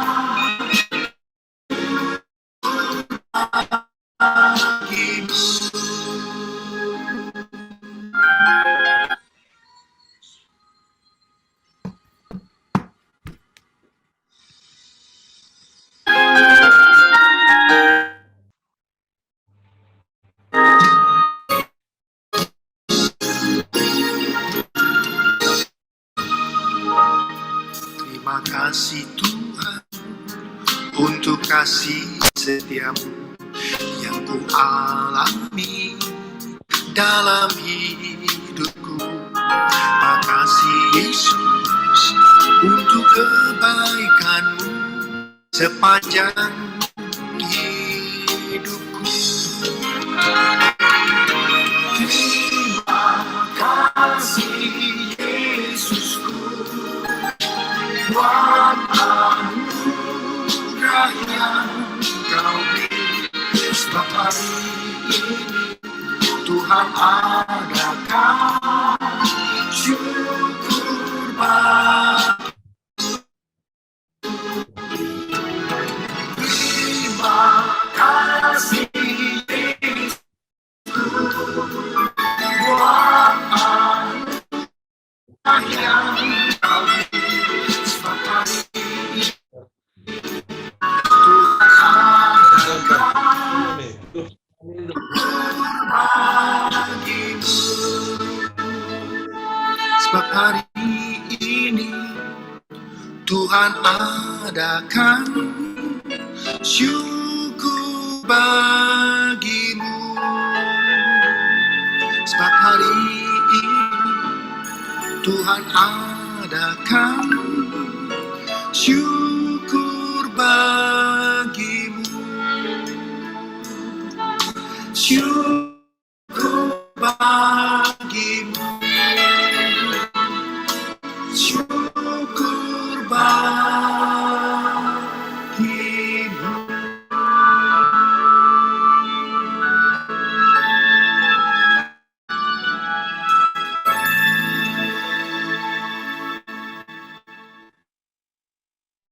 Mari kita berdoa. Bapa kami yang ada di surga, kami bersyukur Tuhan kesempatan di ini kreator Valorant di Indonesia. Jadi semenjak gue mendengarkan ceramah yang disampaikan oleh Bapak Dedi, kami bersyukur Tuhan untuk kesempatan yang Kau berikan kepada setiap kami. Kami juga bersyukur Tuhan untuk kesempatan di mana kami boleh mempersembahkan sebagian berkat yang Kau berikan kepada kami. Kiranya Engkau sendiri yang mau tolong orang-orang yang mengelola, boleh dipakai untuk memperluas kerajaan-Mu. Sebentar lagi kami akan melanjutkan acara ini Tuhan dengan question and answer. Kiranya Tuhan berkati pembicaraan kami. Kami menyerahkan acara selanjutnya ke dalam tangan kuasa Tuhan. Di dalam nama Tuhan Yesus kami bersyukur berdoa. Amin. Baiklah, acara yang ditunggu-tunggu telah tiba. Apakah rekan-rekan ada yang ingin langsung di chat? Silahkan. Ya, silakan, jangan malu-malu. Ya. Oke, silakan. Ya. Bapak Timothy, ya. Pak Dedi, terima Ya, kasih. halo, Pak. Nah, Pak tadi menarik sekali bicara masalah kita tidak menjual produk, tapi menjual proposisi ya. Ya, proposisi, Ya. betul Pak. Pak, setahu saya bahwa untuk membuat proposisi itu kan tidak mudah itu. Supaya bisa berhasil, bisa sellable ya, proposisi kita itu kan perlu market research, Pak. Padahal untuk bikin market research itu kan tidak murah gitu. Apakah ada tips mensiasati ini, Pak? Supaya kita tidak coba-coba. Terima kasih. Jadi Pak, ini menarik sekali. Jadi betul yang dikatakan tadi. Kalau kita mau tahu betul proposisi kita, kayaknya kita harus market research ya. Padahal market research itu mahal. Nah hari ini, ya, kalau dalam bisnis kita berkembang, Pak. Jadi kita bukan market research, tapi market insight. Nah, apa yang dimaksud dengan market insight? Jadi pendekatannya berbeda. Kalau dulu, kalau market research, itu kita selalu tanya begini. Ini yang ngomong berapa banyak orang? Itu kan? Nah, yang ngomong 5 orang ya nggak meyakinkan toh, tapi kalau yang ngomong 500 ya baru meyakinkan, gitu ya. Makanya jadi mahal ya, gitu. Jadi kita tuh pengen ngetes satu untuk, tapi harus ke orang yang banyak, gitu ya. Itu market research. Kalau market insight itu kebalikannya, ya kan? Jadi bukan satu saya uji ke 500, ya kan? Ke 500 orang, tapi bisa nggak saya dapat ini kalau pakai ekstrem ya Pak ya, 1 orang. Tapi dari 1 orang waktu saya ngobrol sama dia, saya dapat 500 insight. Jadi pendekatan yang ada di sini misalkan adalah kita ngobrol. sama mereka. Nggak perlu dengan banyak orang, Pak ya. Dan misalkan dengan 5-10 orang cukup, ya kan, kita ngobrol. Tapi kita gali terus, Pak. Kita gali, ya kan. Gitu. Tentang apa sih sebenarnya yang menjadi kebutuhan mereka, ya kan, di sana, gitu ya. Ada yang bilang gitu, iya loh, itu kayak begini, gini, gini. Aduh, ya Mbak, coba ada yang kayak begitu. Wah, itu bagus tuh. Kalau dia ngomong gitu kan, coba kalau ada yang kayak gitu tuh. Saya pasti beli tuh yang kayak gini. Nah, yang kayak gitu-gitu Pak itu dikumpulkan gitu ya. Nah, tapi memang kemudian ada pertanyaan. Nah, tapi kalau itu nanti dicoba kan belum tentu banyak orang Pak yang melakukan gitu ya. Nah, di dalam HIS kita hari ini Pak ada pendekatan yang namanya adalah eksperimentasi. Jadi nggak usah gede dulu. Oke, yang kayak gitu ya, coba kecil. Terus kan kita lihat reaksinya gimana gitu ya.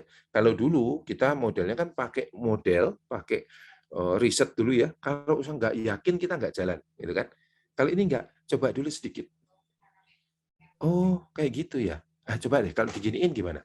Oh, gitu ya reaksinya ya. Nah, sampai kemudian kita ketemu, oh kayak gini, kayaknya gitu kan. Baru kemudian Pak nanti kita pakai skala yang lebih besar gitu. Nah, itu salah satu yang tadi menjadi bagian dari cara berpikir bisnis yang baru ya, Pak ya, yang dipengaruhi oleh perkembangan teknologi digital. Terima kasih Pak Dedi. Ya, kira-kira itu Pak yang bisa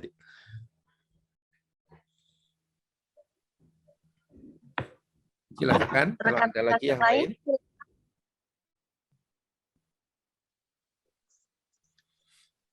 Bebas saja ya. Silakan kalau ada yang lain, ada pertanyaan-pertanyaan ya. Baik yang tadi terkait dengan tadi atau mungkin ada pertanyaan yang sudah dipersiapkan sebelum mendengar paparan tadi juga boleh, nggak masalah.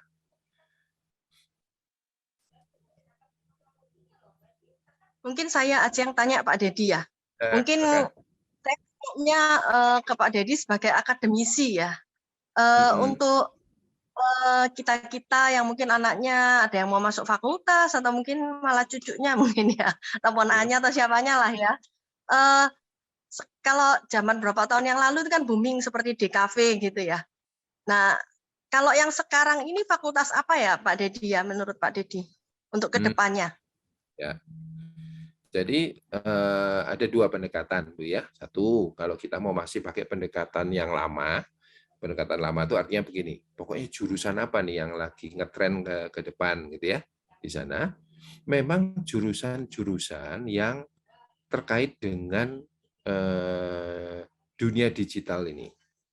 Tidak berarti harus IT ya kan di sana, tapi misalkan adalah analisis data analytic ya, menjadi data science di situ. Itu lagi ngetren ya, lagi hot tuh di situ. Kenapa kok data science dibutuhkan?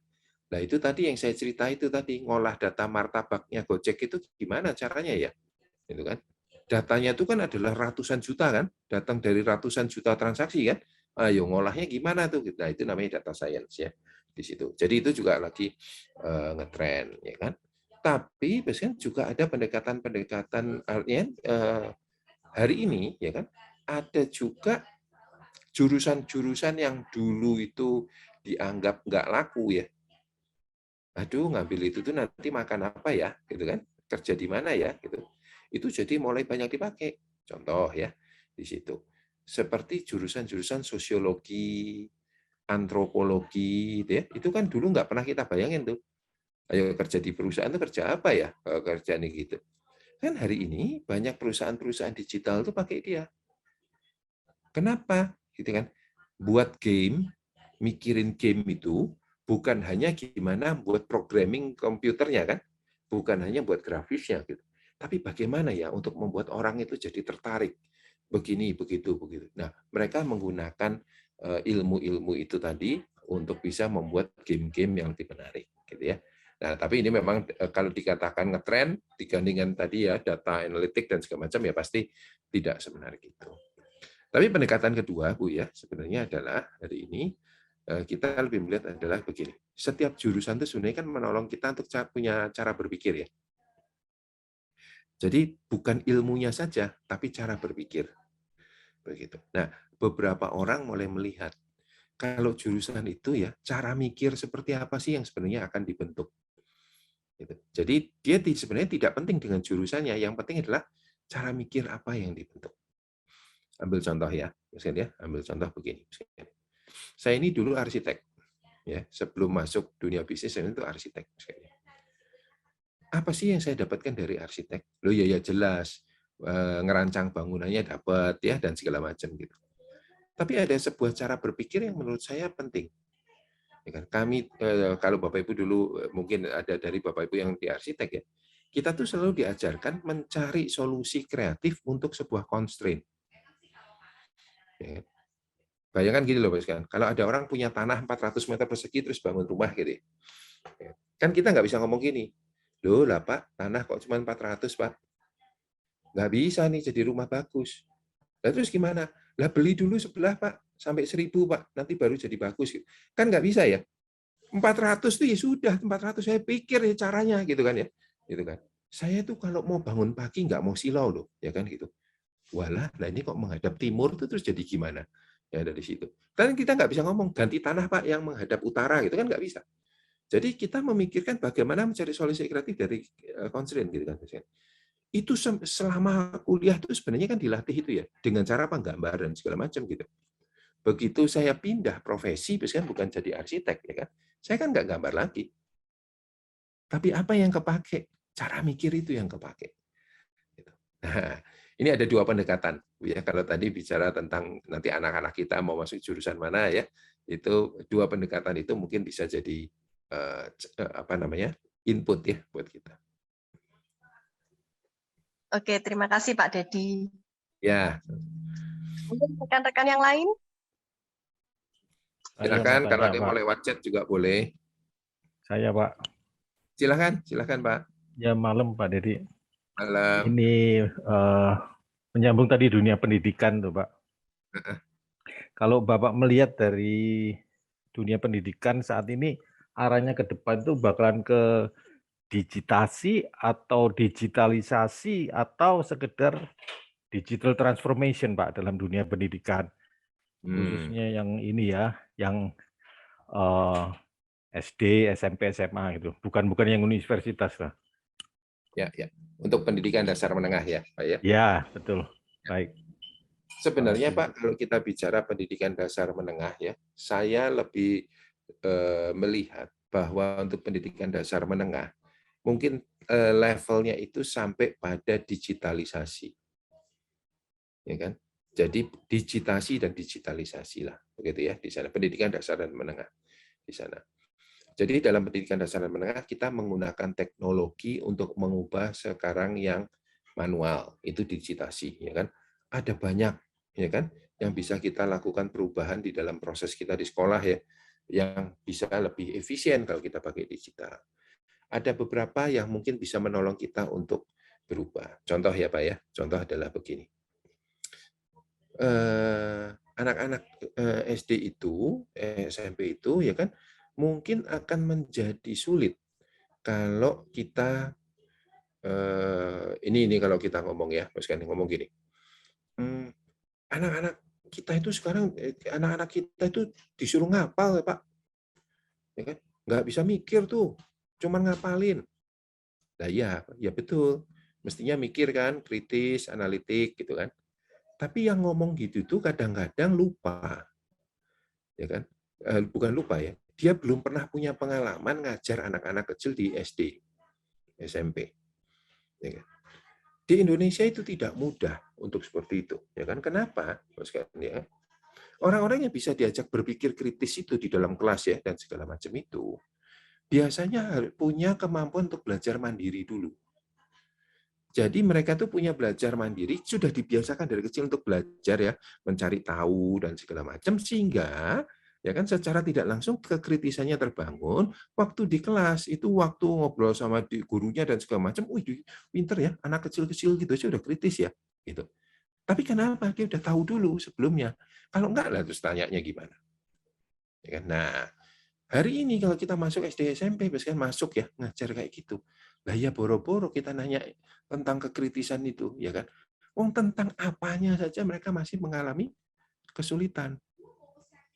Tapi, misalkan bayangkan kalau dengan digital ya, bisa nggak ya bahwa yang cerita tentang tadi memahami apanya itu bisa kita pindahkan ke digital. Kebayang ya kalau kita bisa buat video-video bagus gitu ya. Di situ anak-anak tuh suruh nonton itu dulu tuh sebelum masuk kelas. Masuk kelas, nah, kita bisa aktif.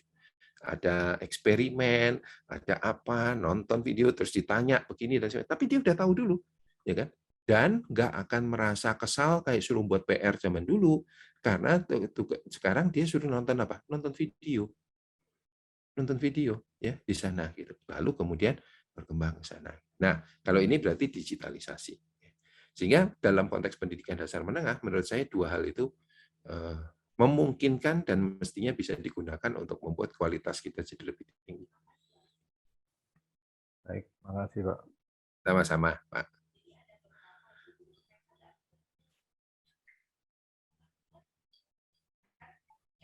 Silakan rekan-rekan yang lain. Apakah ada lagi? Saya, Bu Mega. Ya, silakan, Pak Ingki. Ya, Ya, saya silakan. Pak Ingki. Malam Pak Dedi. Malam Pak. Ya Pak, saya mau tanya Pak ya, akhir-akhir ini kan bisnis digital itu kan bisa sampai ke arah bisnis digital investasi Pak, yang kaitannya sama robot trading, binomo. Mungkin ada panduan ya dari Pak Dedi yang bisa dijadikan supaya kita ini menyikapi investasi di bidang bisnis digital yang lagi marak ini bagaimana itu Pak Dedi?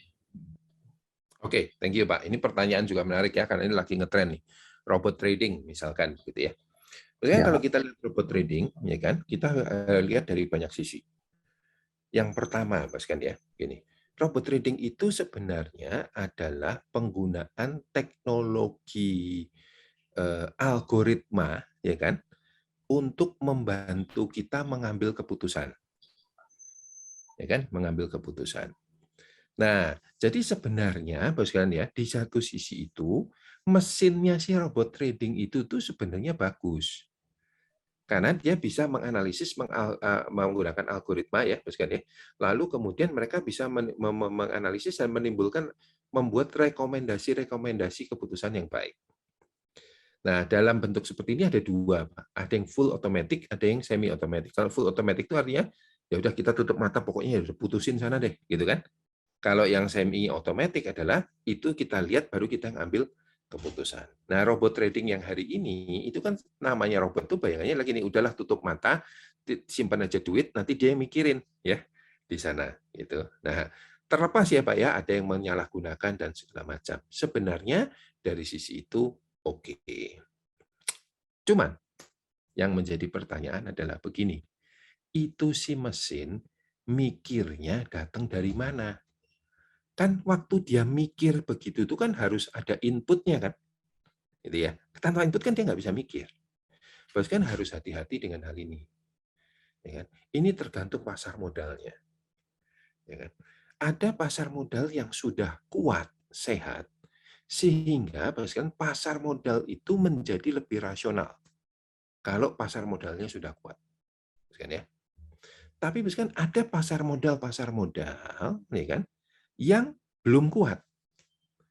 Nah, kalau belum kuat, perilakunya menjadi tidak rasional.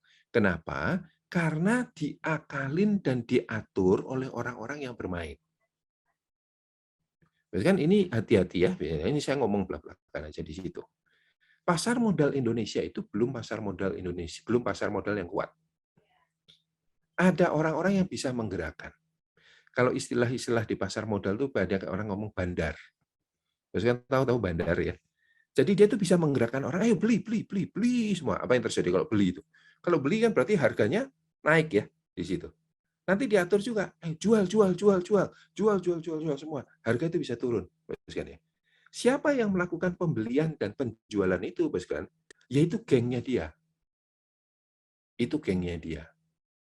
Bos kan hati-hati ya, itu sebenarnya sudah sejak lama dilakukan. Ya kan, ada orang-orang yang hari ini namanya kalau di media massa muncul dan ditangkap dan segala macam itu, kalau orang-orang di pasar modal ngomong akhirnya lo ketangkep ya. Itu sudah dari tahun 90-an memang mainannya begitu di sana ya. Menggerakkan pasar, ya kan? Bapak sekalian tahu ya, menggerakkan pasar itu jadi gini. Kalau saya mau supaya harga saya naik gimana? Saya ajak orang-orang untuk beli. Naik kan di situ, ya kan? Di situ. Pas sudah tinggi, punya saya jual. Gitu kan? Saya jual. Nah, habis itu dia apain? Jual semua, turun lagi, gitu kan ya? Di situ. Waktu turun saya beli lagi, ya kan? Naikin lagi gimana caranya? Nah, caranya begitu, Bos kan ya. Hari ini mungkin ada beberapa, kalau Bos kalian lihat ya, ada orang-orang yang mempunyai kelompok-kelompok, komunitas-komunitas, menganggap ada seseorang yang seolah-olah menjadi gurunya untuk memberikan rekomendasi-rekomendasi, Bos kan ya. Tidak semua buruk, Bos kan, tapi ada sebagian yang menjadi guru dengan tujuan jadi bandar. Sehingga murid-muridnya tadi, ini bagus nih, saham ini bagus nih, lo beli dong gitu ya. Ya dari situ, ini jelek loh, jual gitu ya. Itu semua ikut kan, tapi itu dipakai untuk menggerakkan. Nah, kembali ke robot trading. Kalau Bos kalian tahu bahwa datanya itu adalah hasil tanda kutip ya, gerakan-gerakan yang seperti itu, ya kan? Bos kan apa yang terjadi dari kualitas analisisnya, Bos kan bisa tahu dong, gitu kan ya. Karena algoritma itu kan sampah yang masuk akan keluar sampah ya. Garbage in, garbage out. Nah, so itu yang kita terjadi. Jadi robot trading itu kan saya lihat dari sisi algoritma dan segala macamnya itu sebenarnya sesuatu yang masih bisa kita anggap sebagai yang positif. Cuman harus kontekstual ya. Kontekstual itu artinya adalah apa? Dia ada di mana. Gitu. Nah, itu istilahnya apa? Dari saya ya. Yang saya lihat tadi terkait dengan robot trading dan sebagainya itu.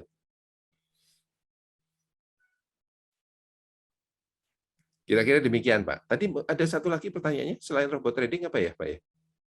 Binomo itu, Pak. Binomo. Binomo, ya. Binomo itu sekarang kalau di dalam dunia finansial kita ada yang mengenal namanya ada option, ya kan?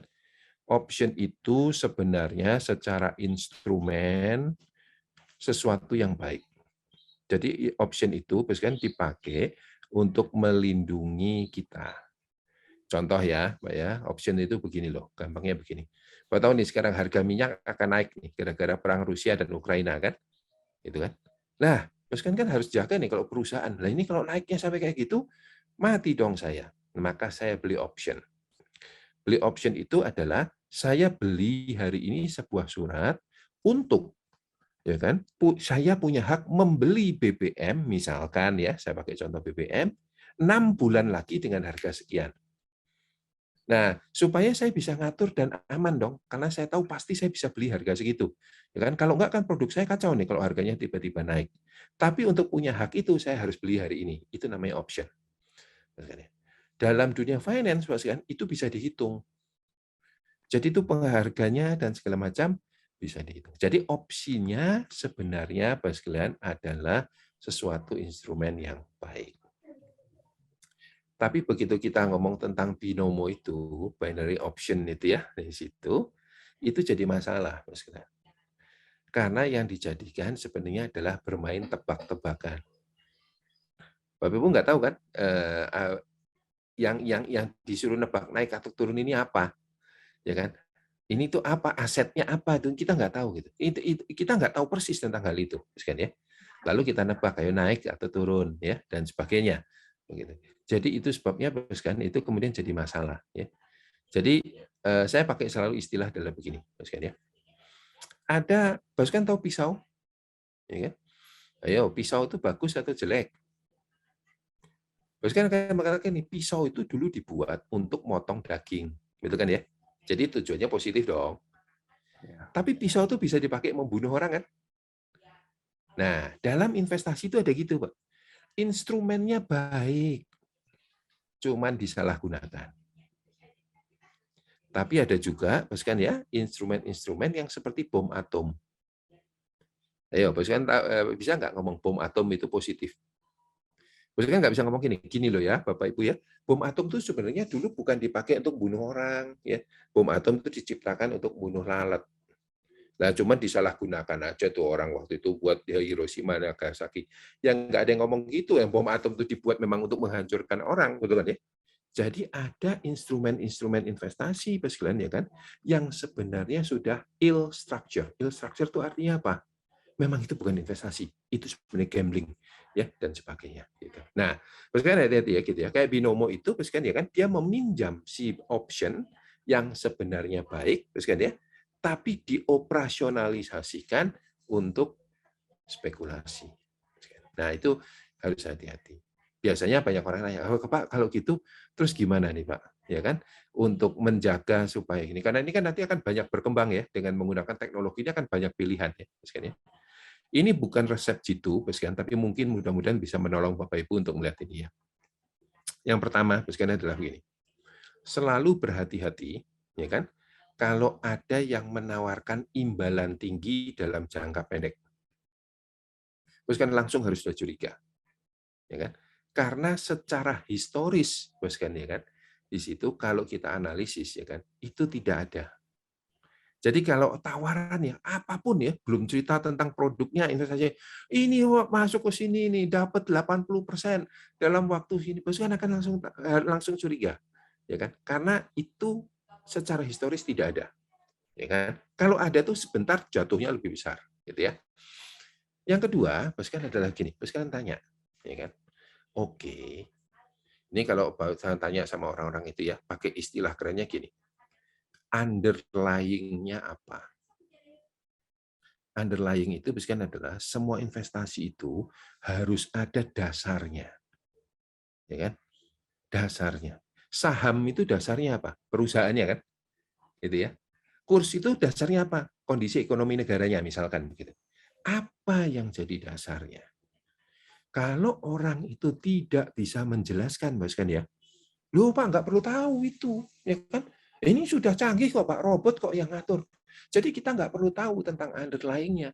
Ya kan? Yang penting tahu dapat duitnya loh Pak. Yang penting kan itu ya, nggak perlu tahu sebenarnya dasarnya apa. Nah, kan harus sudah curiga. Kan ya?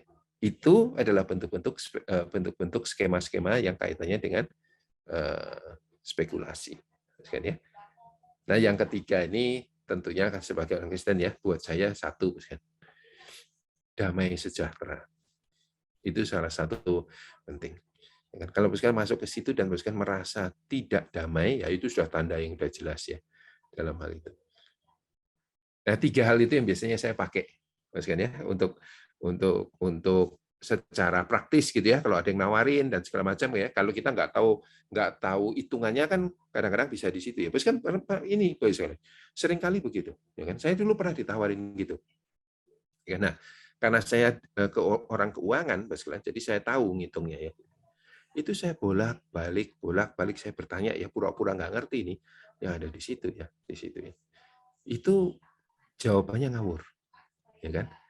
Sampai terakhir saya ngomong gini, ya hati-hati ya kalau nawarin ya. Gitu. Yang Anda tadi ngomong semua itu menyesatkan loh.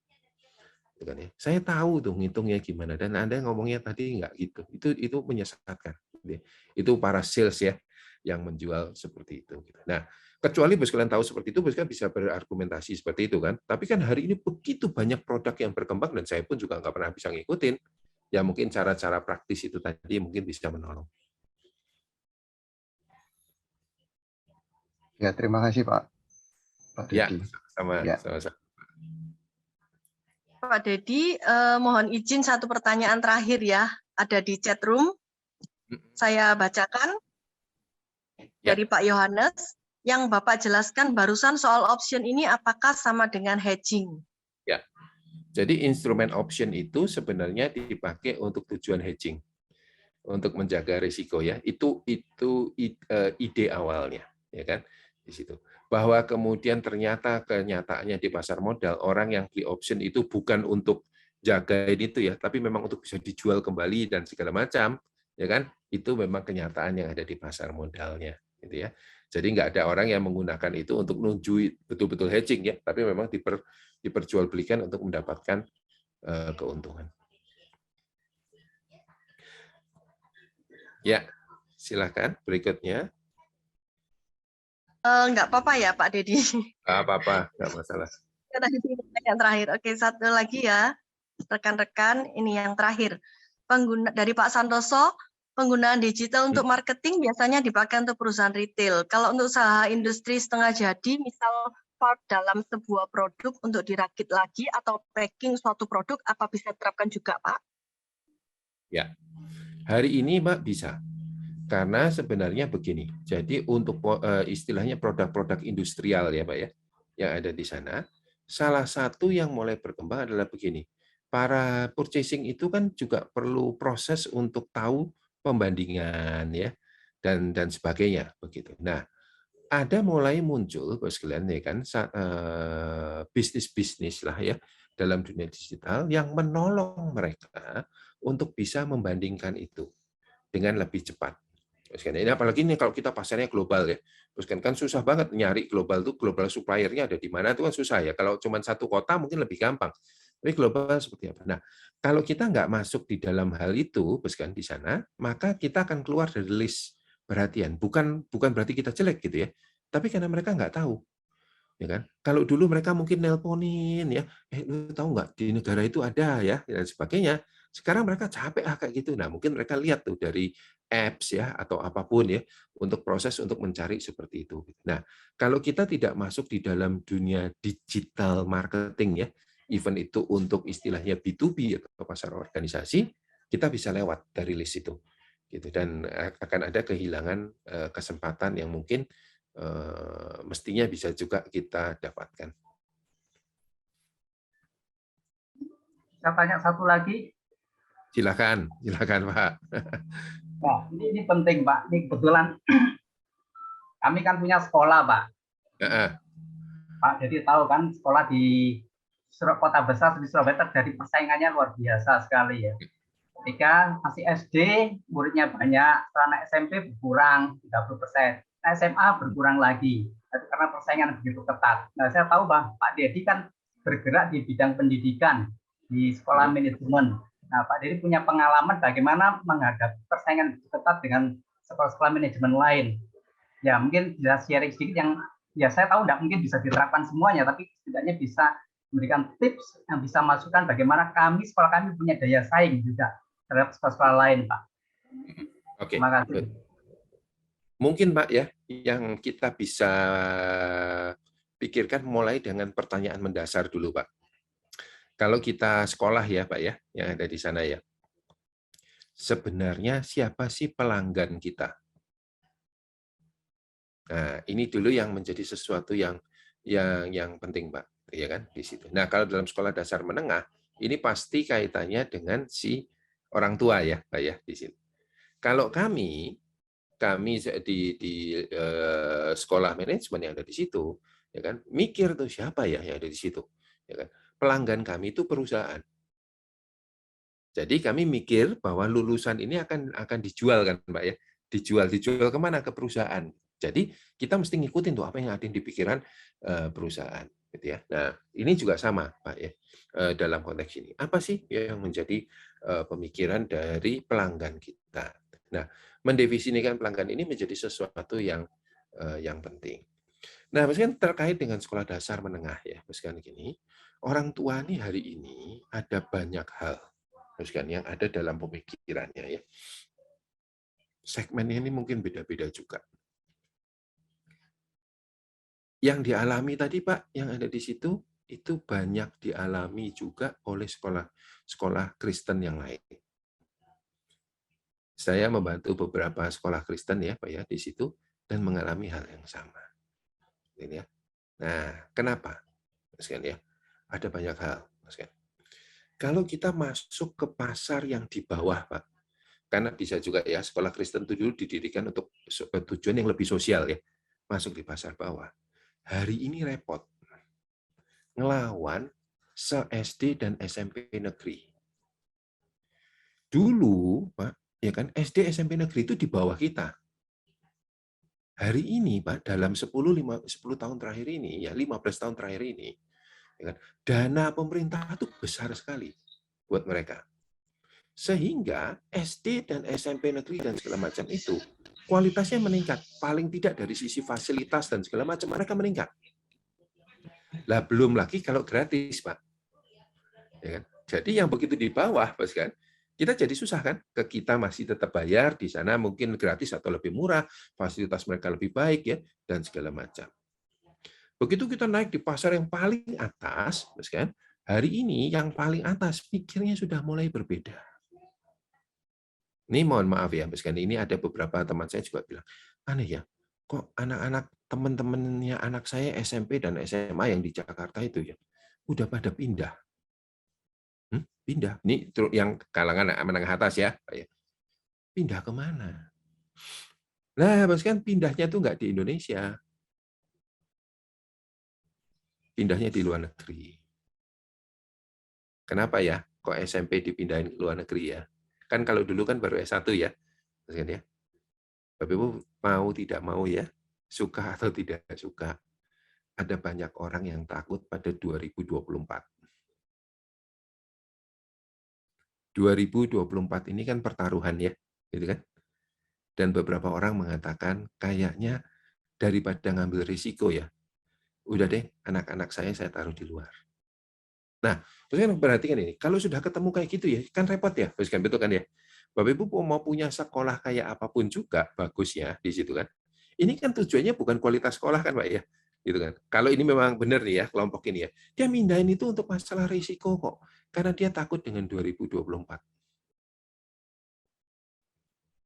Nah, kan itu yang terjadi sekarang ini ya di situ. Makanya memang di sekolah Kristen ini hari ini misalkan kita memang perlu berpikir di situ ya kan dengan model yang agak berbeda di situ ya kan. Jadi misalkan di bawah kita kena ya, di atas kita kena. Peluang kita ada di mana? Di yang tengah. Misalkan ya, yang ada di tengah. Tapi tengah ini misalkan punya peluang yang punya cara berpikir yang juga berbeda. Jadi saya nggak tahu Pak ya yang sekolah yang ada ditangani di GKA ini, ya. Tapi saya memberikan gambarannya begini, jangan-jangan hari ini kita melayani yang ada di bawah, ya. Dengan proposisi, dengan cara berpikir yang berbeda, ya kan? Nah, kalau pasar kita harus berubah, kita harus berubah. Jangan-jangan kita memegang yang atas, ya kan? Yang juga mengalami preposisi kita udah nggak relevan lagi, mereka sudah punya kebutuhan yang berbeda, ya kan di sana. Nah, kalau saya mau turun yang di menengah, ya kan, maka kita perlu berpikir ulang juga proposisi yang berbeda. Dan itu memang tidak mudah ya, meskipun saya tidak mengatakan itu mudah. Gitu. Tapi apa yang dialami, Pak, ini dialami oleh banyak sekolah Kristen hari ini. Ya.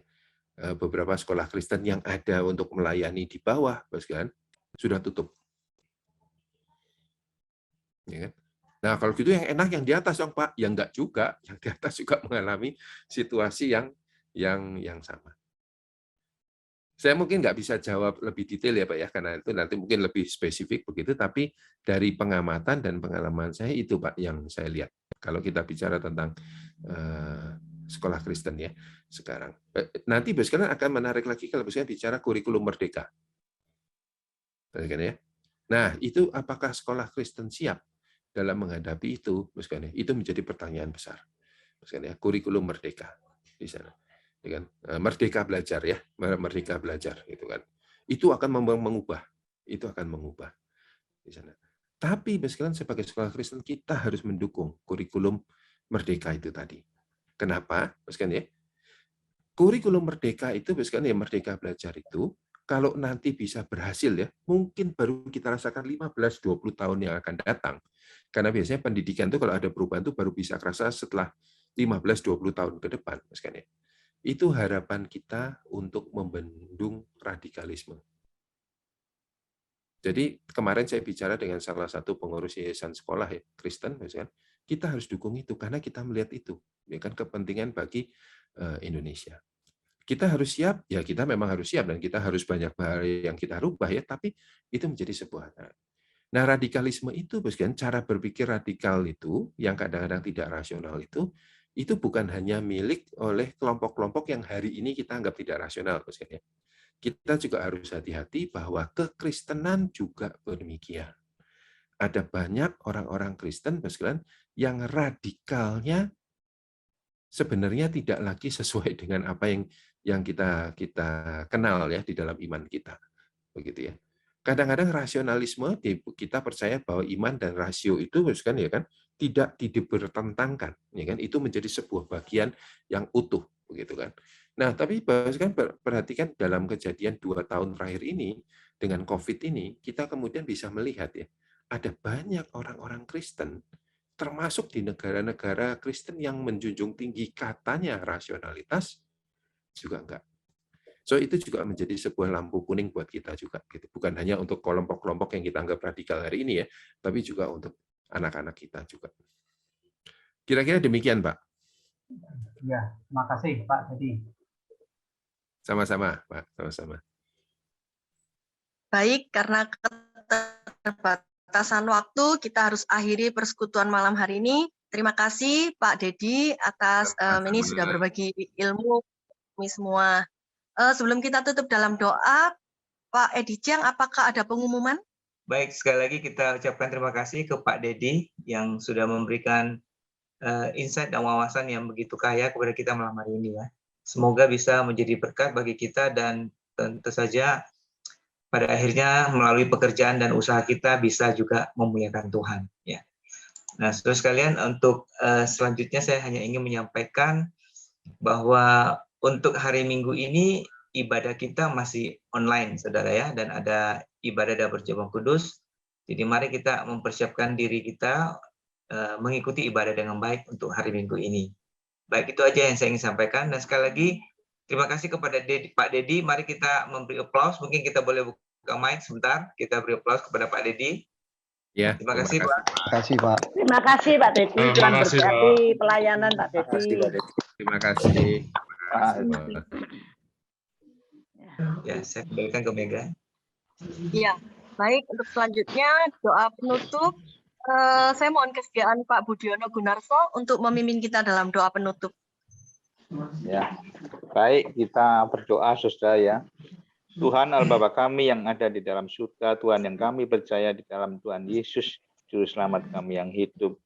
Tuhan kami bersyukur ya Bapak atas saat-saat di mana Engkau pertemukan kami ya Bapak di dalam berbagai macam cara di gerejamu ini ya Tuhan. Kami sungguh bersyukur juga atas kehadiran Pak Dedi yang telah banyak memberikan inputan kepada kami semua ini ya Bapak. Kiranya semua itu boleh membangun jiwa, membangun rasio juga kami ini ya Bapak sebagai umat-Mu ya Tuhan. Dan kami boleh bersemangat dan bersukacita di dalam menjalani kehidupan ini ya Bapak. Dan kami juga berdoa kiranya Engkau pakai Pak Dedi ya Bapak di dalam berbagai momen-momen yang lain ya Bapak. Dengan lebih hebat lagi ya Tuhan. Sekali lagi terima kasih atas semua yang telah kami terima pada hari ini ya Tuhan. Kiranya semua itu juga boleh memuliakan nama-Mu saja. Pujilah Engkau ya Tuhan. Sebentar kami akan berpisah satu sama lain. Kiranya Engkau juga terus sertai kami, keluarga demi keluarga ini ya Tuhan. Terima kasih ya Bapa. Di dalam nama-Mu ya Tuhan Yesus kami sudah memohon dan berdoa. Amin. Terima kasih. Selamat malam Terima semuanya. kasih Pak Dedi. Terima Selamat kasih. malam. Mari Bye bye. Terima kasih. Ya. Pak, terima kasih. Mari Salam semua.